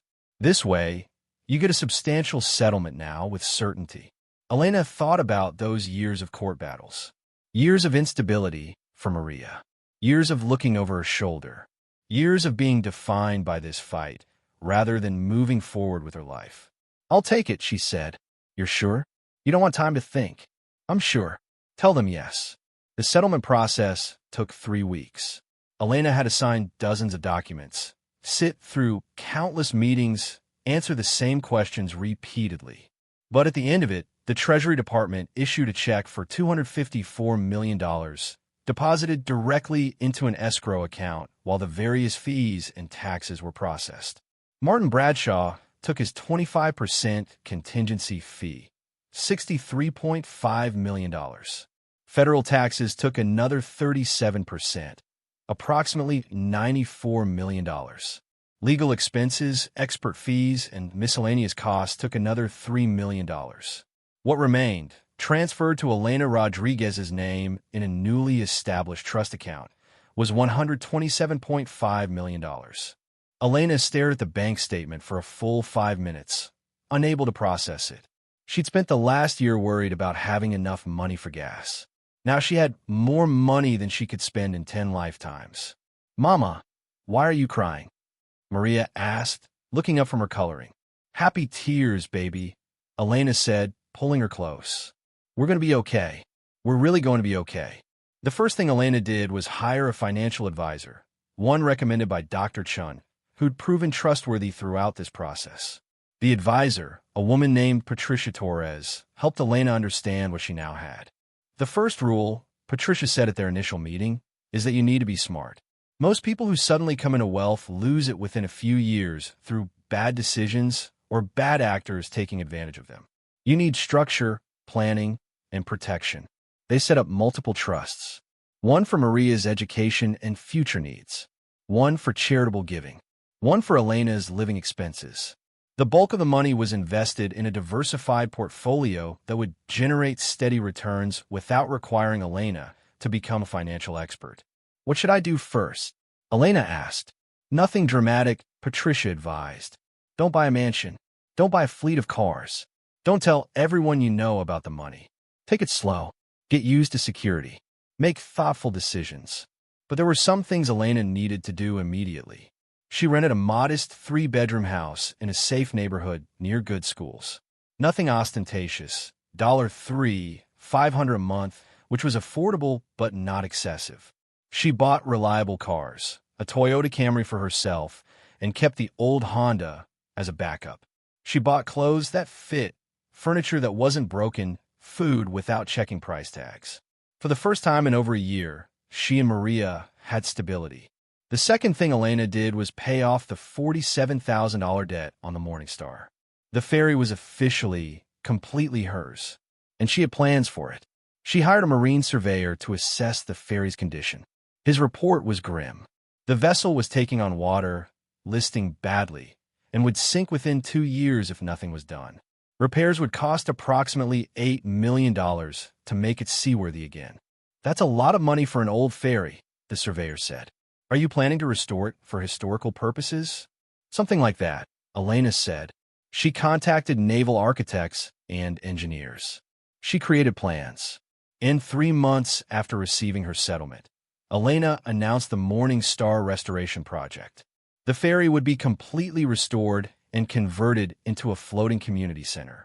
The vehicle deck would house workshops for job training, maritime trades, welding, carpentry, all the skills Elena's grandfather had taught her. The passenger deck would contain classrooms, a library, and a computer lab. The upper deck would have offices for social services, legal aid, and counseling. It would be a resource center for homeless families, for people trying to rebuild their lives, for anyone who needed the kind of help Elena had desperately wished existed when she was living in her car. The project would cost $15 million total. Elena committed $12 million from her settlement and launched a fundraising campaign for the remaining $3 million. Dr. Chun helped with the nonprofit paperwork. Father Miguel served on the board. Martin Bradshaw provided legal guidance. The community responded enthusiastically. Within 2 months, they'd raised the additional funding. Within 6 months, construction began. Meanwhile, Richard Sullivan's case moved through the legal system. He pleaded not guilty, claiming he'd been framed, that he'd tried to destroy the certificates in 1971, but they'd been stolen by unknown parties. His lawyers argued that there was no direct evidence proving he'd hidden them on the ferry. But the FBI's case was strong. They had his financial records showing the offshore payments that stopped when the ferry was sold. They had his phone records showing calls to the private investigator searching for Elena. They had testimony from former colleagues about Sullivan's obsessive interest in the 1971 case, even decades later. Most damning, they had a journal the FBI found during their search of Sullivan's home. Handwritten entries spanning decades, documenting his frustration at being unable to access the ferry after Elena's grandfather bought it, his plans to retrieve the certificates when the ferry was eventually scrapped, his rage when Elena filed her treasury claim. The trial lasted 3 weeks. Elena was called as a witness and testified about finding the safe, the certificates, and the manifest.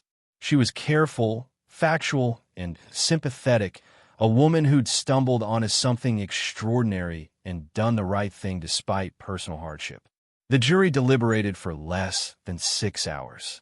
Guilty on all counts. Sullivan was sentenced to 15 years in federal prison. At 73 years old, it was effectively a life sentence. After the verdict, Agent Marks approached Elena outside the courthouse. Thank you for your cooperation throughout this investigation. Sullivan was corrupt for decades, but we never had enough evidence to prosecute. You gave us that. I just found some certificates, Elena said. You did more than that. You could have tried to hide them, sell them on the black market, avoid official channels. Instead, you did everything legally, even when it was complicated and uncertain. That takes character. A year after finding the certificates, Elena stood on the deck of the Morning Star. The ferry had been transformed. Fresh paint gleamed white in the autumn sun. New windows sparkled. The list had been corrected, the hull repaired, the pumps replaced. It sat proud in the water, no longer sinking, no longer abandoned. Maria ran past, chasing another child, one of several who'd attended the Morning Star's soft opening for local families. Inside, people toured the workshops, the classrooms, the computer lab. A welding instructor demonstrated equipment. A career counselor explained job placement services. A lawyer offered free consultations on housing rights. Dr. Chin joined Elena at the railing. Your grandfather would be proud. I hope so, Elena said. He spent his life working on ferries, helping them run. Now his ferry will help people. Have you thought about what's next for you? Dr. Chin asked. You don't have to work anymore. You could travel, go back to school, do anything. I'm going back to school, Elena said. Starting spring semester at UW. Social work degree. I want to help other families who end up where Maria and I were. That's wonderful. And what about the rest of the money? Elena smiled. Patricia has me on a budget. Can you believe it? I have more money than I can spend, and I'm on a budget. But it's smart. Most of it's invested. I live off the returns, which is more than enough. The principal stays intact for Maria's future and for ongoing funding of the center. They stood in comfortable silence, watching the activity on the ferry. Then Dr. Chun said, You know, there's something poetic about this. The certificates were hidden for 50 years, waiting for someone to find them. Your grandfather bought this ferry and lived on it without knowing what was here. You were homeless and desperate, and you found exactly what you needed hidden in exactly the place you needed it most. You think it was fate? Elena asked. I think it was a series of unlikely coincidences that aligned in your favor. But sometimes that's what luck looks like. The question is what you do with it. I'm trying to do something good, Elena said. Something that would make Grandfather Tom proud. Something that helps people like whom Maria and I were. Father Miguel appeared, beckoning them inside. Elena, the mayor is here. He wants to say some words at the opening ceremony. Elena followed him inside, Maria grabbing her hand. They moved through the restored passenger deck, now filled with people and possibility. Elena thought about the night she'd broken into this ferry, desperate and frightened, looking for simple shelter. She'd found so much more. The opening ceremony was scheduled for 2 p.m. Elena had prepared remarks, though she'd revised them a dozen times, never quite satisfied. When the time came, she stood at a makeshift podium on the passenger deck, looking out at a crowd of supporters, city officials, families who would benefit from the center. A year ago, Elena began, her voice carrying through the space. I was homeless. My daughter and I were living in our car. I lost my job, my apartment, my security. I lost my grandfather, the man who raised me. The only thing he left me was this ferry and $47,000 in debt I couldn't pay. She paused, seeing people lean forward, engaged. I came here not expecting anything. Just wanted to see the ferry one last time, to say goodbye to a place where I'd been happy as a child. But when I explored this ferry, I found something I never expected. Not just gold certificates worth millions of dollars, but a reminder of something my grandfather used to tell me. Elena's voice strengthened. He used to say that every problem was just a puzzle waiting to be solved. That if you looked carefully enough, if you were persistent enough, you could find solutions in unexpected places. I thought he was just talking about fixing engines. But he was talking about life. The certificates I found didn't just give me financial security. They gave me a chance to solve a puzzle that had nothing to do with money. How do we help families who are struggling? How do we provide resources and support to people whose society has overlooked? How do we turn something that was hidden and forgotten into something that serves the community? She gestured around the ferry. This is the answer. The Morning Star Community Center will provide job training, education, counseling, and advocacy for homeless families and individuals trying to rebuild their lives. It will be a place where people aren't judged for their circumstances, but supported in improving them. Elena's eyes found Maria in the crowd, sitting with Dr. Chun. My daughter and I know what it's like to be desperate. We know what it's like to feel invisible, to wonder if anyone cares whether you survive. This center says that people care. This community cares. And there are resources available if you know where to look. The Morning Star was sinking when I found it. It was abandoned, forgotten, slowly disappearing beneath the water. But it wasn't beyond saving. With investment, with care, with people willing to believe it could be restored, it became something beautiful and functional again. That's what we want to do for people. Show them they're not beyond saving. Give them the investment and care and belief they need to restore their own lives. Because everyone deserves that chance. Everyone deserves to find treasure in unexpected places. The applause was genuine and warm. Elena stepped down from the podium as others took their turn speaking. The mayor, Father Miguel, representatives from various nonprofits who'd partnered on the project. But Elena's attention was elsewhere. She was watching a man in his 40s talking to one of the job training instructors. The man looked weathered, tired, but hopeful. The same expression Elena had seen in her own mirror a year ago. After the ceremony ended, she approached him. "Hi, I'm Elena Rodriguez. What brings you to the Morning Star?" The man hesitated, then said, "I saw the announcement about job training programs. I've been out of work for 8 months. Lost my construction job, then my apartment. I'm staying at a shelter now, trying to figure out next steps." "What kind of construction work did you do?" "Framing, mostly. Commercial buildings. We're going to offer carpentry training here," Elena said. "And we have connections with contractors who are hiring. If you're interested, talk to James over there." She pointed to the job training coordinator. "He can get you enrolled." "Really?" The man's face lit up. Just like that. Just like that. "We're here to help." As the man walked away toward James, Dr. Chun appeared at Elena's side. "That was kind of you." "It's the whole point," Elena said. "A year ago, that was me.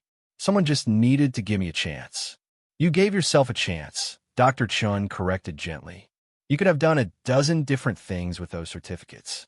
Kept them quiet, sold them illegally, hoarded the money. Instead, you did everything properly, legally, and now you're giving back. That's character, Elena. That's who you are." Elena smiled. "My grandfather used to say that character is what you do when nobody's watching. But I think it's also what you do when everyone's watching, and it would be easier to be selfish." Over the following months, the Morning Star Community Center found its rhythm. The job training programs filled to capacity. The computer lab was booked solid. Counselors met with dozens of families each week, helping them navigate housing assistance, benefits applications, legal issues. Elena hired staff carefully, people who understood the struggle, who wouldn't judge, who genuinely wanted to help. Many were people who'd been homeless themselves and had rebuilt their lives. The center's first success story came 3 months after opening. The man Elena had met on opening day, his name was David Reeves, completed the carpentry training program, interviewed with a commercial contractor, and was hired at $28 per hour. Within 2 months, he'd saved enough for an apartment deposit. He moved out of the shelter and into his own place. He came back to the Morning Star to thank Elena in person. "You changed my life," he said, tears in his eyes. "I was so close to giving up. This place gave me hope." "You changed your own life," Elena told him. "We just provided tools and support. You did the hard work." But she understood what he meant. Sometimes all people needed was someone to believe in them, to give them a chance, to provide the resources that made improvement possible. The center's impact grew. Local media covered success stories. Donations increased. Other cities reached out asking how to replicate the model.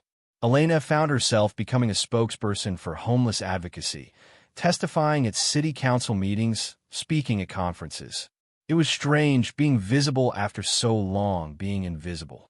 But Elena used her platform carefully. She talked about her experience living in her car with Maria. She talked about the desperation of watching her daughter go hungry. She talked about the maze of bureaucracy that made accessing help nearly impossible. And she talked about solutions. Practical, achievable things cities could do to support homeless families. Not just shelters, but job training, childcare, legal aid, mental health services. Comprehensive support that addressed root causes, not just symptoms. 2 years after finding the certificates, Elena graduated from the University of Washington with a degree in social work. Maria, now 9, was thriving in 4th grade at a good school. They lived in their modest three-bedroom house, with a yard where Maria had a swing set and a garden where Elena grew vegetables like her grandfather had taught her. Elena's personal life had stabilized into comfortable routine. She worked at the Morning Star 3 days a week, took classes at UW 2 days a week, and spent weekend with Maria. They visited Father Miguel's church regularly. They had dinner with Dr. Chen monthly. They were building a community, a support network, a life. The money sat mostly untouched in its various trusts, generating returns that funded the center's operations and provided for their needs. Elena lived on about $150,000 a year, comfortable but not extravagant. She drove a used car, wore normal clothes, lived in a normal house. "Aren't you tempted to spend more?" Patricia Torres asked during one of their financial review meetings. "You could afford anything. Why live modestly?" "Because I remember what it was like to have nothing," Elena said simply. "And I don't want to lose touch with that. The money isn't who I am. It's just a tool to help people." On the 3rd anniversary of finding the certificates, Elena organized a special event at the Morning Star. She'd invited everyone who'd been part of her journey: Dr. Chun, Father Miguel, Martin Bradshaw, who flew in from D.C., Agent Marks, the instructors and staff of the center, and families who'd been helped by the programs. But there was one more person Elena had invited, and she was nervous about whether he'd come. At 2 p.m., a taxi pulled up to the dock. An elderly man got out carefully, using a cane. He looked around at the restored ferry with obvious emotion. Elena approached him. "Mr. Brennan? Thank you for coming." Thomas Brennan Jr. was the son of the Treasury supervisor who'd worked with Richard Sullivan in 1971. After Sullivan's conviction, the younger Brennan had reached out to Elena, apologizing for his father's failure to catch Sullivan's theft. "Your father wasn't responsible for what Sullivan did," Elena had told him. He couldn't have known, but Brennan felt guilt by association. And now, at 75, he'd traveled from Virginia to see what had become of the certificates his father's department had lost. Elena gave him a personal tour of the ferry, showing him the job training workshops, the classrooms, the counseling offices. She introduced him to people who'd been helped by the center. She showed him the chief engineer's station where the safe had been, now converted into a small museum display about the ferry's history. At the end of the tour, Brennan said, "My father would have liked this. He joined the Treasury to serve the public. He would have been pleased to see that money finally serving people, even if it took an unusual path to get here." "I wish I could have met him," Elena said. "He was a good man. Honest, dedicated, but not perfect. None of us are. I think what matters is what we do when we find out we've made mistakes, or when we discover opportunities to do good." That evening, after all the guests had left, Elena and Maria sat on the ferry's deck, watching the sunset paint Puget Sound in shades of gold and pink. The water was calm, reflecting the light like liquid metal. "Mama," Maria said, "do you ever think about what would have happened if you hadn't found the certificates?" Elena considered the question. "Sometimes. We probably would have ended up in a shelter eventually. I would have found some kind of work. We would have survived somehow. People do. But we wouldn't have this." Maria gestured at the ferry, the center, everything it represented. "No, we wouldn't have this. But Maria, the certificates didn't make us who we are. We were already survivors. We were already strong. The money just gave us opportunities to use that strength in bigger ways."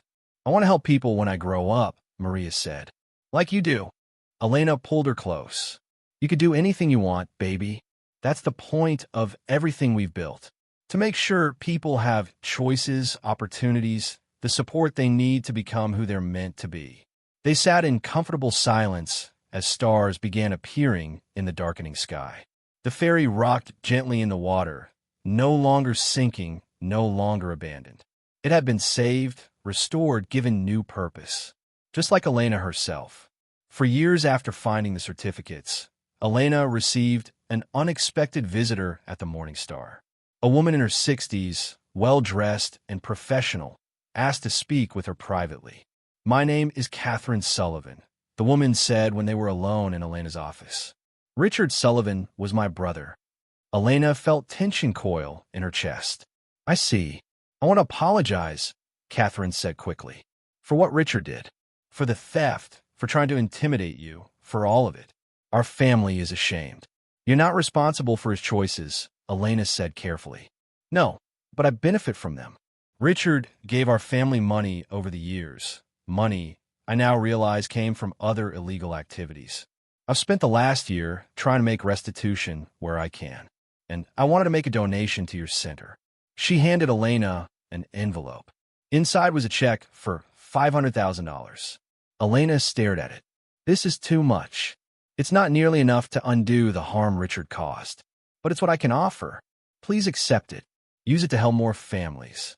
Let something good come from my family's legacy instead of just shame. Elena saw the genuine remorse in Catherine's eyes. On one condition, that you come volunteer here sometimes. Talk to the people we serve. See firsthand what your donation supports. Catherine's eyes filled with tears. I'd be honored. Over the following year, Catherine Sullivan became one of the center's most dedicated volunteers. She worked in the computer lab, teaching basic office skills. She mentored women trying to re-enter the workforce. And she became friends with Elena, the woman her brother had tried to threaten. You could have refused my donation, Catherine said one day while helping a client update a resume. You could have told me to take my guilty conscience elsewhere. What would that have accomplished? Elena asked. You wanted to do something good. Why would I stand in the way of that? Because of what Richard did to you. Richard made his choices. You're making yours. They're different choices. That's what matters. The Morning Star Community Center's success attracted national attention. Elena was invited to speak at conferences, to advise other cities on homeless services, to write articles about her experience. But she was careful not to let fame distract from the work. Remember, Patricia Torres advised her, you're not a celebrity. You're a person who had an extraordinary experience and is using it to help others. Stay focused on that. Elena did stay focused. She expanded the center's programs, adding services for veterans, for elderly people facing housing insecurity, for families escaping domestic violence. The original $12 million she'd invested had grown to nearly $30 million in the center's endowment, ensuring it would continue operating long after Elena was gone. On the 5th anniversary of finding the certificates, Elena stood before a crowd at the Morning Star celebration event. 5 years of operation. Over 2,000 families served. 847 people placed in jobs. 312 families moved into stable housing. Numbers that represented real lives changed. Real people helped. 5 years ago, Elena said to the assembled crowd, I broke into this ferry illegally because I was desperate. I was homeless, frightened, and running out of options. I found something I never expected. Not just money, but purpose. She looked out at the faces, staff members, volunteers, families who'd been helped, supporters who'd made it all possible. The certificates I found were worth $318 million. But their real value wasn't in the gold they represented. It was in the opportunity they created. The opportunity to build something that serves others. The opportunity to turn personal struggle into community strength.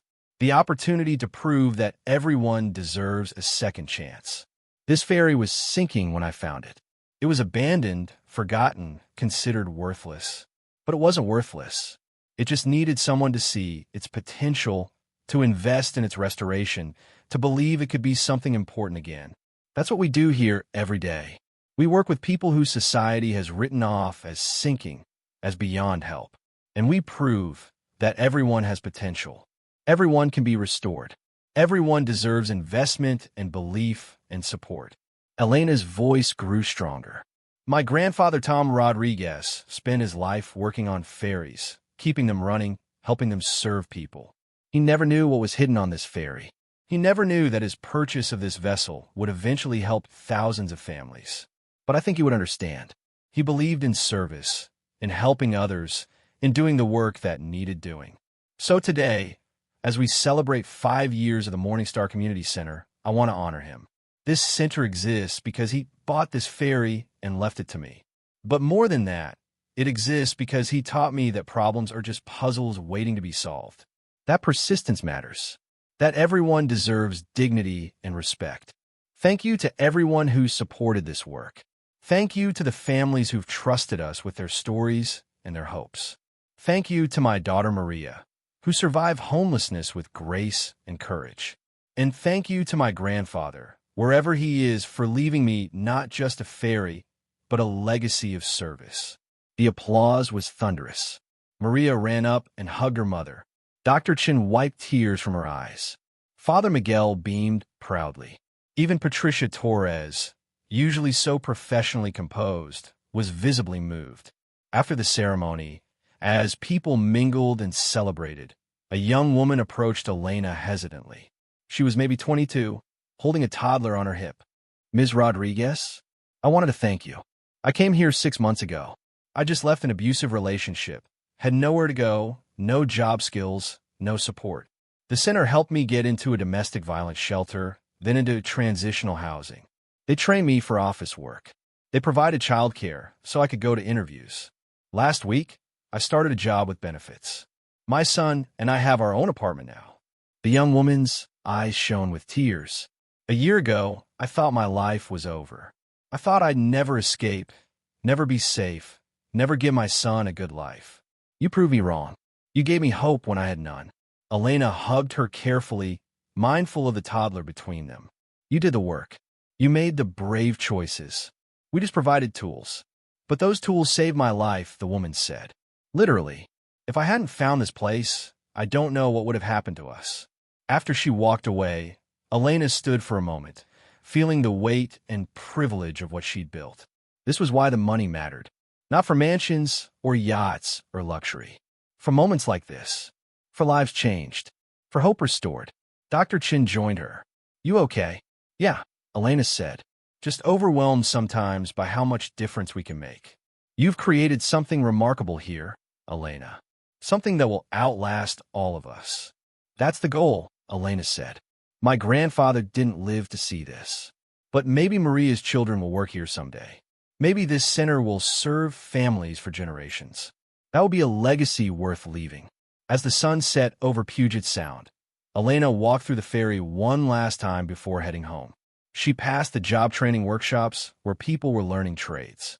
She passed the classrooms where adults were earning GEDs and college credits. She passed the counseling offices where families were getting help with housing applications and legal issues. She stopped at the chief engineer's station, now the museum display about the ferry's history. A placard explained how the Morning Star had served passengers for decades, been decommissioned, purchased by Tom Rodriguez, and eventually became a community center. But there was also a display about the gold certificates, not focusing on the money, but on the unusual circumstances that brought them to light. On the man who stole them and the woman who found them. On how something hidden for 50 years emerged at exactly the right moment to create something good. Elena read the placard's conclusion. Sometimes treasures hide in unexpected places, waiting for someone brave enough to look. The real treasure isn't what we find, but what we build with it. She smiled. That was true. The certificates had been valuable, but the center was priceless. Elena locked up the ferry and walked to her car, where Maria waited with a homework assignment. As they drove home through the Seattle evening, Maria said, "Mama, my teacher asked us to write about someone we admire." "Can I write about you?" "You can write about anyone you want, baby. But I want to write about you. About how you found treasure and used it to help people. About how you're making the world better."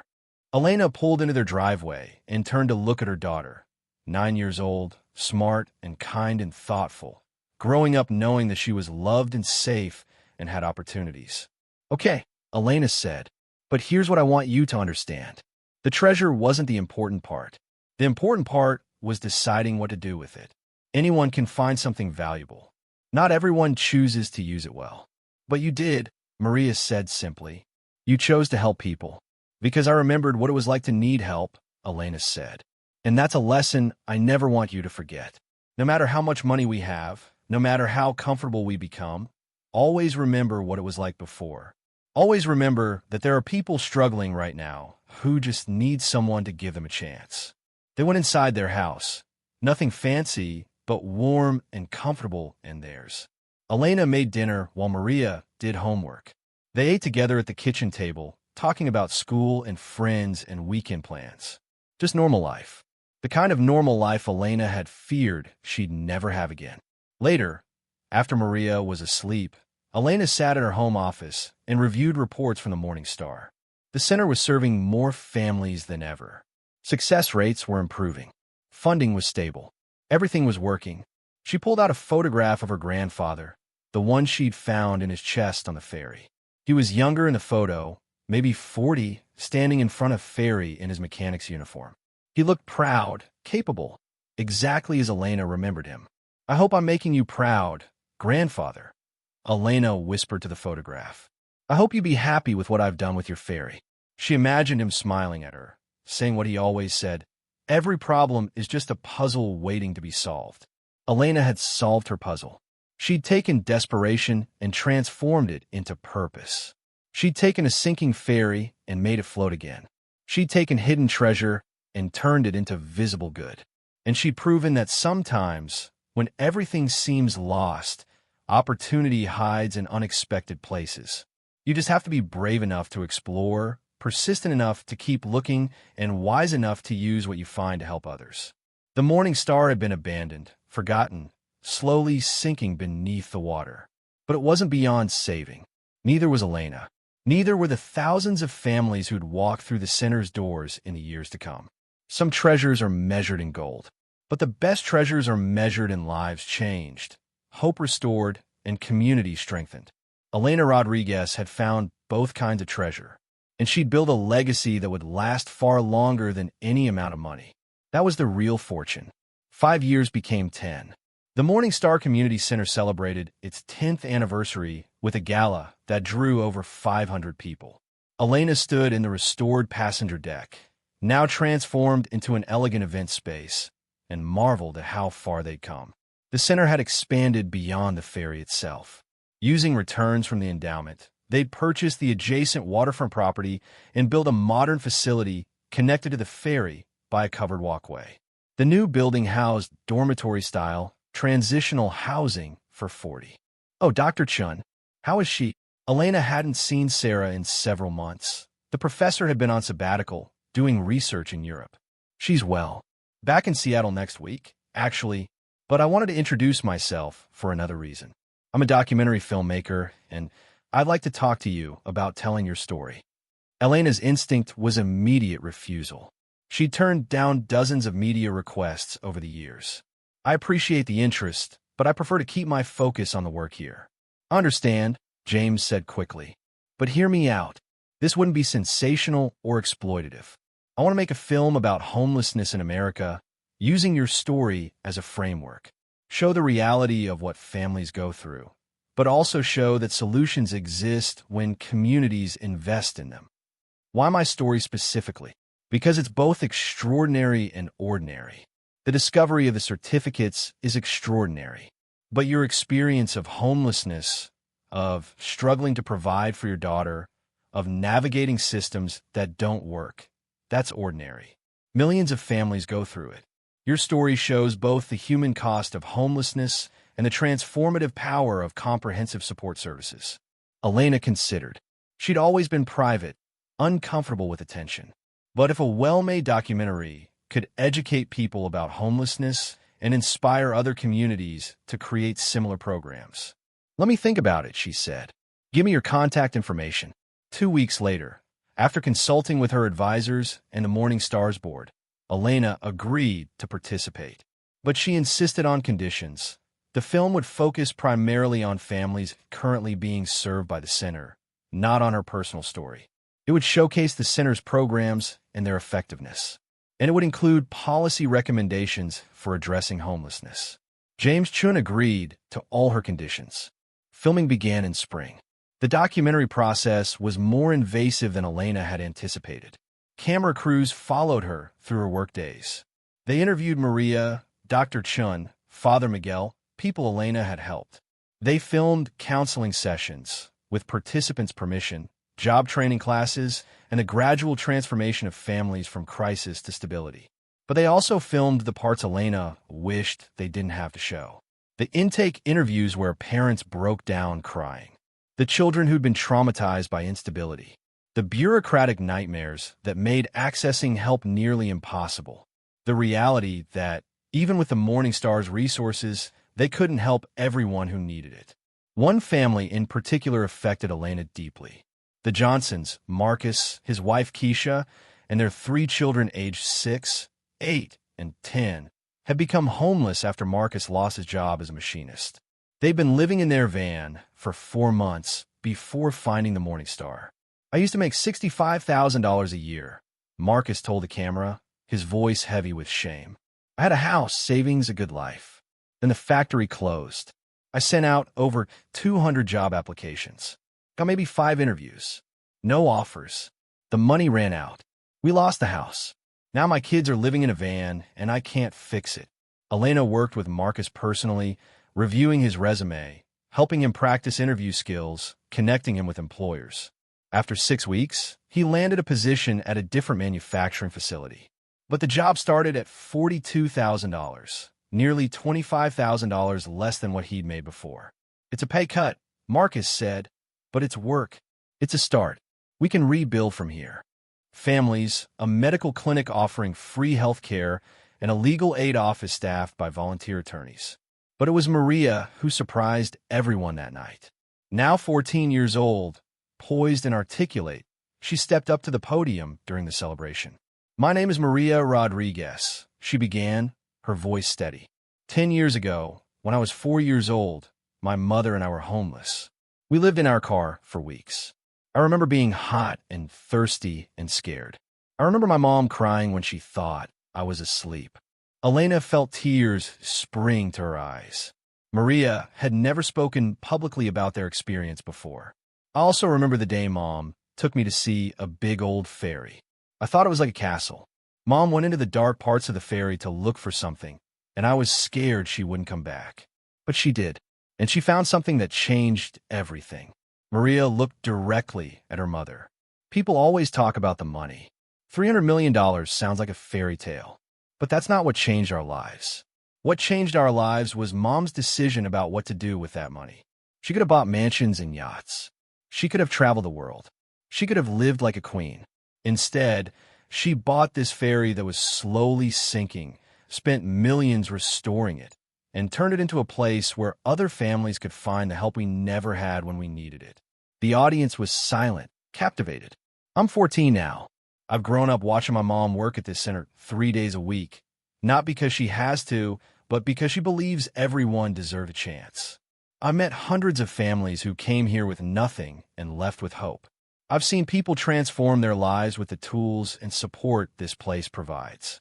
Maria's voice grew stronger. "Next year, I'll be in high school. I've already decided what I want to study in college, social work like my mom, because she taught me that having resources means nothing if you don't use them to help others. That real wealth isn't measured in bank accounts, but in lives improved and community strengthened." So tonight, we're not just celebrating 10 years of the Morning Star Community Center. We're celebrating a decade of proving that kindness matters, that second chances work, and that one person's decision to help others can ripple outward in ways we can't even imagine. Thank you, Mom, for everything you've taught me. Thank you to everyone who supported this center. And thank you to Great-Grandpa Tom, who bought an old ferry and accidentally set all of this in motion. The standing ovation lasted 3 full minutes. Elena wiped tears from her cheeks as Maria returned to her seat, hugging her mother tightly. "I'm so proud of you," Elena whispered. "I learned from the best," Maria whispered back. After the formal program ended, Elena mingled with guests. She was approached by a man she didn't immediately recognize, well-dressed, probably in his mid-50s, with kind eyes and a warm smile. "Ms. Rodriguez, I'm James Chun, Sarah Chin's brother. She speaks of you often." The Johnsons moved into the Morning Star's transitional housing while saving for an apartment deposit. Elena watched their children slowly relax, start to smile again, regain the security that homelessness had stolen. It reminded her of Maria at that age, how long it had taken for her daughter to believe they were truly safe. The documentary, titled The Morning Star, From Desperation to Hope, premiered at Sundance Film Festival the following January. Elena attended reluctantly, uncomfortable with the spotlight, but audience response was overwhelming. People were moved by the Johnson story and the stories of other families featured in the film. They were inspired by the Morning Star's comprehensive approach to ending homelessness. And they were curious about Elena, the woman who'd turned an extraordinary discovery into extraordinary service. After the screening, during the Q&A session, a woman in the audience asked, "Ms. Rodriguez, do you ever regret not keeping more of the money for yourself? You could have been a billionaire." Elena thought carefully about her answer. "I kept $127 million, which is more money than I could spend in 10 lifetimes. My daughter and I live comfortably. We have security, opportunities, everything we need. Taking more wouldn't have made my life better, but using it to help others? That made my life meaningful. So no, I don't regret it." The documentary won the Audience Award at Sundance and was subsequently picked up by a major streaming platform. Within weeks of its release, it had been viewed by millions of people worldwide. The impact was immediate and overwhelming. Donations to the Morning Star increased tenfold. Other cities reached out asking for guidance on replicating the model. Universities invited Elena to lecture on effective homelessness interventions. She suddenly found herself thrust into a role she'd never sought: national advocate for homeless families. Elena tried to balance this new visibility with her commitment to the actual work. She limited speaking engagements to once a month. She insisted that any media appearances include staff members who did the daily work of running programs. She redirected attention whenever possible to the families being served rather than herself. But the visibility brought something unexpected: opposition. A conservative think tank published a report criticizing the Morning Star model as unsustainable and dependent on extraordinary circumstances, meaning Elena's fortune. They argued that her success couldn't be replicated in other communities without similar funding. Elena responded with detailed financial documentation. She showed that while her initial investment had been substantial, the center now operated primarily on returns from the endowment, government contracts, and community donations. The model was sustainable and could be replicated anywhere with similar investment, whether from private donors, municipal budgets, or federal programs. "The criticism isn't really about sustainability," Dr. Chen told Elena over coffee one afternoon. "It's ideological. Some people simply don't believe we should invest in helping homeless families. They think poverty is an individual moral failure rather than a systemic problem." "How do I respond to that?" Elena asked, frustrated. "With results. Keep documenting outcomes. Keep showing that comprehensive support works. Let the data speak for itself." Elena took that advice. She worked with researchers from University of Washington to conduct a rigorous longitudinal study of families served by the Morning Star.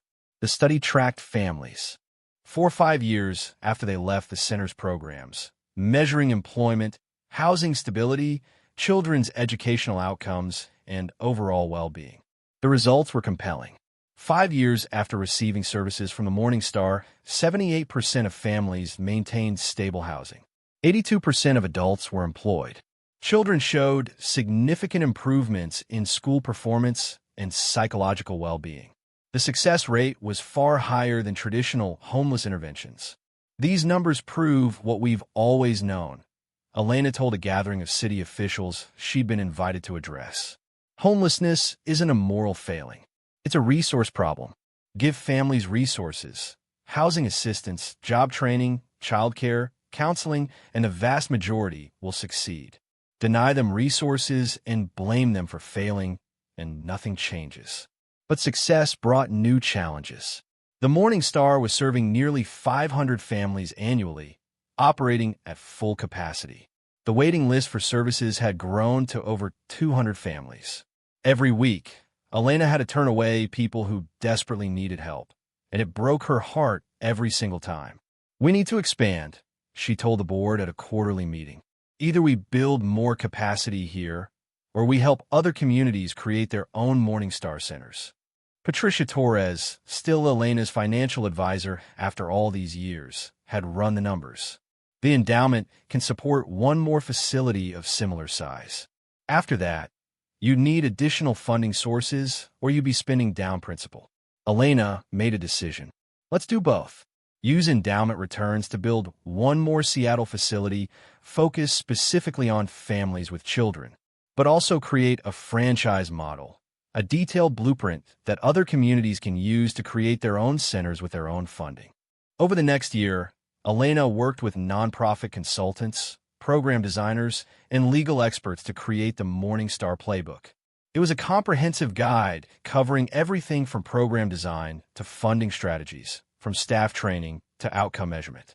The playbook would be freely available to any community that wanted to replicate the model. You're essentially giving away your secret sauce, James Chin observed while filming follow-up footage for his documentary. It's not secret sauce, Elena said. It's common sense wrapped in adequate funding.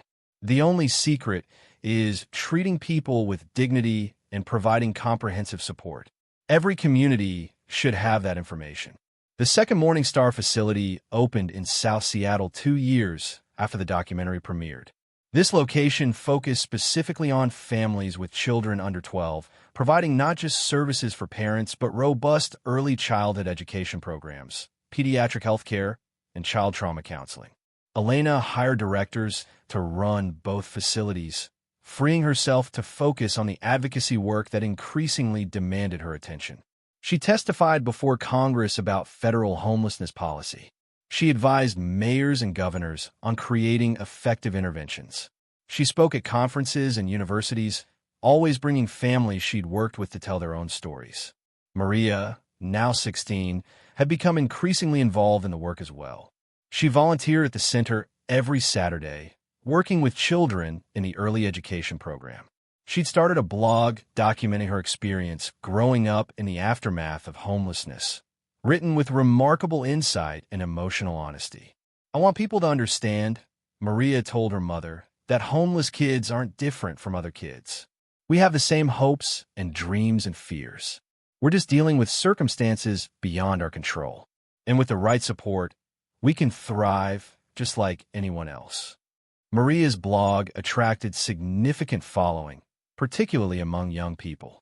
She used her platform to advocate for policies that supported homeless families, writing with the authority of someone who'd lived the experience. One evening, as Elena was reviewing program reports, Maria knocked on her office door. "Mom, can we talk about something?" "Of course, baby. What's on your mind?" Maria sat down, looking unusually serious. "I've been thinking about my college plans. I always said I want to study social work like you. And Elena could sense a but coming, and I still want to help people. But I'm wondering if I should study something different. Maybe business or nonprofit management. Because I've been watching you work, and I realize that helping people isn't just about direct service. It's also about creating sustainable systems, managing resources effectively, building organizations that can help thousands instead of dozens." Elena felt pride swell in her chest. "That's very mature thinking, sweetheart. I don't want to disappoint you," Maria said quietly. "Disappoint me? Maria, you could never disappoint me. If you think you can help more people by studying management and social work, then that's what you should study. There's no single path to making a difference." Maria smiled with relief. "I've been accepted to Stanford's Social Innovation Program. It combines business, nonprofit management, and social entrepreneurship. I think it's perfect for what I want to do." Stanford, Elena breathed. Her daughter, who'd once slept in the back of a car, was going to Stanford University. "When did you apply?" "Last fall. I didn't tell you because I didn't want you to be disappointed if I didn't get in, but I got my acceptance letter today." Elena pulled Maria into a tight hug. "I'm so proud of you. Grandpa Tom would be so proud." That night, Elena sat alone in her office, looking at old photographs. There was Maria as a toddler, laughing in her grandfather's arms. Maria at 4, sleeping in the car during their homeless months. Maria at 7, drawing pictures at the library. Maria at 14, speaking at the Morningstar's anniversary. And now, Maria at 16, headed to Stanford University to study how to create systemic change. Elena thought about the path that had led them here. The desperation of homelessness. The terrifying decision to explore an abandoned ferry. The discovery that changed everything. The choices she'd made about money and meaning. If she'd known, standing in that flooded engine room with cold water up to her chest, that those certificates would lead to all of this. Would she have believed it? Would she have had the courage to pursue it? She'd never know. But she knew this. Every step of the journey, from desperate poverty to uncomfortable wealth to meaningful service, had been worth it. The Morning Star playbook began spreading across the country. Within 3 years of its release, 17 cities had opened centers based on the model. Some were smaller operations serving 50 families annually. Others were major facilities rivaling the original Morning Star. But all of them shared the same core principles: comprehensive support, dignity-based service, family-centered programming. Elena visited many of these centers, offering advice and encouragement to their directors. She saw her story reflected in different ways. A formerly homeless veteran in Chicago who'd won the lottery and invested in a homeless services center. A Silicon Valley entrepreneur in San Francisco who'd sold her company and created a tech-focused job training program for homeless adults. A church in Atlanta that had converted its unused building into transitional housing. "You started something," Dr. Chin told Elena during one of their monthly dinners. "A movement, really. You proved that comprehensive support works, and you gave other people a roadmap to replicate it." "I just did what seemed obvious," Elena said. "Help people, all the way, not halfway measures that set them up to fail. Obvious to you, maybe, but revolutionary in practice. Most homeless services are designed to process people, not transform their situations. You designed something different." Elena's work continued, but she made sure to maintain balance. Every Saturday was family time with Maria. Every Sunday, she attended church with Father Miguel. One evening a week was reserved for dinner with friends: Dr. Chun, Patricia Torres, staff members from the Morning Star. She dated occasionally, though relationships had been complicated. Men were often intimidated by her wealth or attracted to it for the wrong reasons. She'd had a few brief relationships that hadn't worked out, and eventually she decided she was fine being single. Her life was full of meaning and connection. Romance would be nice, but it wasn't necessary. Then she met David Martinez. He was a marine engineer hired to do annual maintenance on the ferry. Elena had stopped by to review some program reports and found him in the engine room. The same engine room where she'd discovered the safe 12 years earlier. "This is impressive restoration work," David said, not recognizing her. "Whoever did this really understood ferry systems. These engines are 70 years old, but they're in better condition than some modern vessels I've worked on." "My grandfather was a ferry mechanic," Elena said. "He taught me about engines before he died." They talked for an hour about ferry design, marine engineering, the challenges of maintaining historical vessels. David was passionate about his work, knowledgeable without being arrogant, and had an easy warmth that Elena found appealing. It wasn't until he was leaving that he realized who she was. "Wait, you're Elena Rodriguez. The Elena Rodriguez who owns this ferry." "I am," Elena admitted, waiting for the shift in how he'd treat her. But David just smiled. "My mother was homeless for 6 months when I was a kid. We stayed with friends, in shelters wherever we could. She used to tell me that when we got back on our feet, she'd find a way to help other families. She died before she could, but I always remembered that. What you've built here, she would have loved it." They started dating 2 months later. David understood Elena's commitment to her work because he had similar commitments to his own. He wasn't intimidated by her wealth because he had his own successful business. And he genuinely cared about the Morning Star's mission, volunteering to maintain the ferry's systems at no charge. "You found a good one," Maria told her mother approvingly after meeting David for the first time. "He treats you like a person, not like a legend or a bank account." Elena and David's relationship developed slowly, both of them cautious because of past disappointments. But after 2 years of dating, he proposed in the ferry's engine room, in the exact spot where Elena had opened the safe that changed everything. "This room represents the most important moment of your life," David said. "I want to be part of what comes next." They married in a small ceremony at St. Catherine's Church, with Father Miguel officiating. Maria was maid of honor. Dr. Chun gave a reading. The reception was held at the Morning Star, attended by staff, volunteers, and families the center had served. Elena was 43 years old, and for the first time in her adult life, she felt completely, genuinely happy. She had meaningful work. She had a daughter preparing for college. She had friends who valued her for who she was. And now she had a partner who understood all of it. Life had become not just stable, but joyful. Maria left for Stanford that fall, and Elena surprised herself by how much she missed her daughter's daily presence. The house felt too quiet without Maria's music, her friends, her constant activity. Empty nest syndrome, Patricia Torres said with a laugh when Elena mentioned it. Happens to every parent. I know. I just didn't expect it to hit this hard.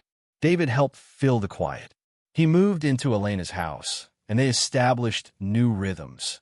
Morning coffee together before work, evening walks along the waterfront, weekend projects around the house.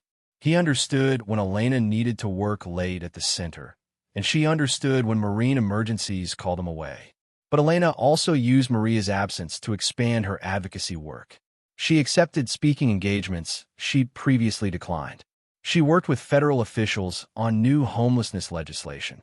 She partnered with other nonprofits on a national campaign to increase funding for family housing assistance. The work was exhausting but necessary. Despite the Morning Star's success and the spread of similar centers, homelessness continued to increase nationally. Economic inequality was widening. Housing costs were skyrocketing. More families were falling through the cracks. Sometimes I feel like we're bailing water from a sinking ship, Elena confessed to Dr. Chun. We help hundreds of families, but thousands more become homeless every year. Are we actually making a difference? You're making a difference to the families you help, Dr. Chun said firmly. Ask the Johnsons if you made a difference. Ask the single mother who just got her nursing certification through your job training program. Ask the veteran who found stable housing after 3 years on the streets. Yes, systemic problems require systemic solutions. But individual lives matter too. Elena knew Dr. Chan was right. She couldn't solve homelessness single-handedly, but she could help the people within her reach, and she could advocate for better policies to help everyone else. The Morning Star celebrated its 15th anniversary with less fanfare than previous milestones. Elena was tired of celebrations. She wanted results. But Maria insisted on coming home from Stanford for the event, and she brought a surprise. "Mom, there's someone I want you to meet," Maria said, introducing a young woman named Sophie. "She's my girlfriend." Elena hugged Sophie warmly, feeling joy for her daughter's happiness. Maria had never dated anyone seriously before, always too focused on school and activism. Sophie runs a student organization at Stanford that works with homeless youth, Maria explained. She grew up in foster care and was homeless for a while as a teenager. We connected over our shared experiences. Elena spent hours talking with Sophie about her work, her goals, her vision for improving foster care and homeless services for young people. Here was another generation, shaped by hardship, determined to create change. "Your daughter is remarkable," Sophie told Elena privately. "She could do anything, business, law, medicine.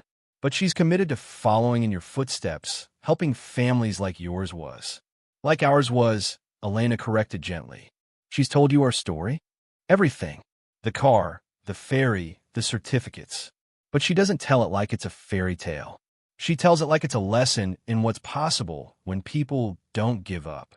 That night, watching Maria and Sophie together, seeing how happy her daughter was, Elena felt a deep sense of peace. They'd survived. They'd thrived. And now Maria was building her own path, her own version of service. The path that had started with $17.32 and a desperate decision to break into an abandoned ferry had led here. To impact measured not just in Elena's work, but in the next generation's commitment to continuing it. The treasure hidden in the Morning Star had indeed changed everything. But not because of the gold itself. Because of what one woman chose to do with it. Because of the example she set. Because of the legacy she built. And that legacy would continue long after Elena herself was gone. Carried forward by the hundreds of people whose lives had been touched by her work, and by a daughter who'd learned that real wealth wasn't measured in bank accounts, but in difference made and lives improved. Sometimes treasure hides in the most unexpected places. Sometimes it takes desperate circumstances to find it. But always, what matters most is what you choose to do once you've found it. Elena Rodriguez had chosen well.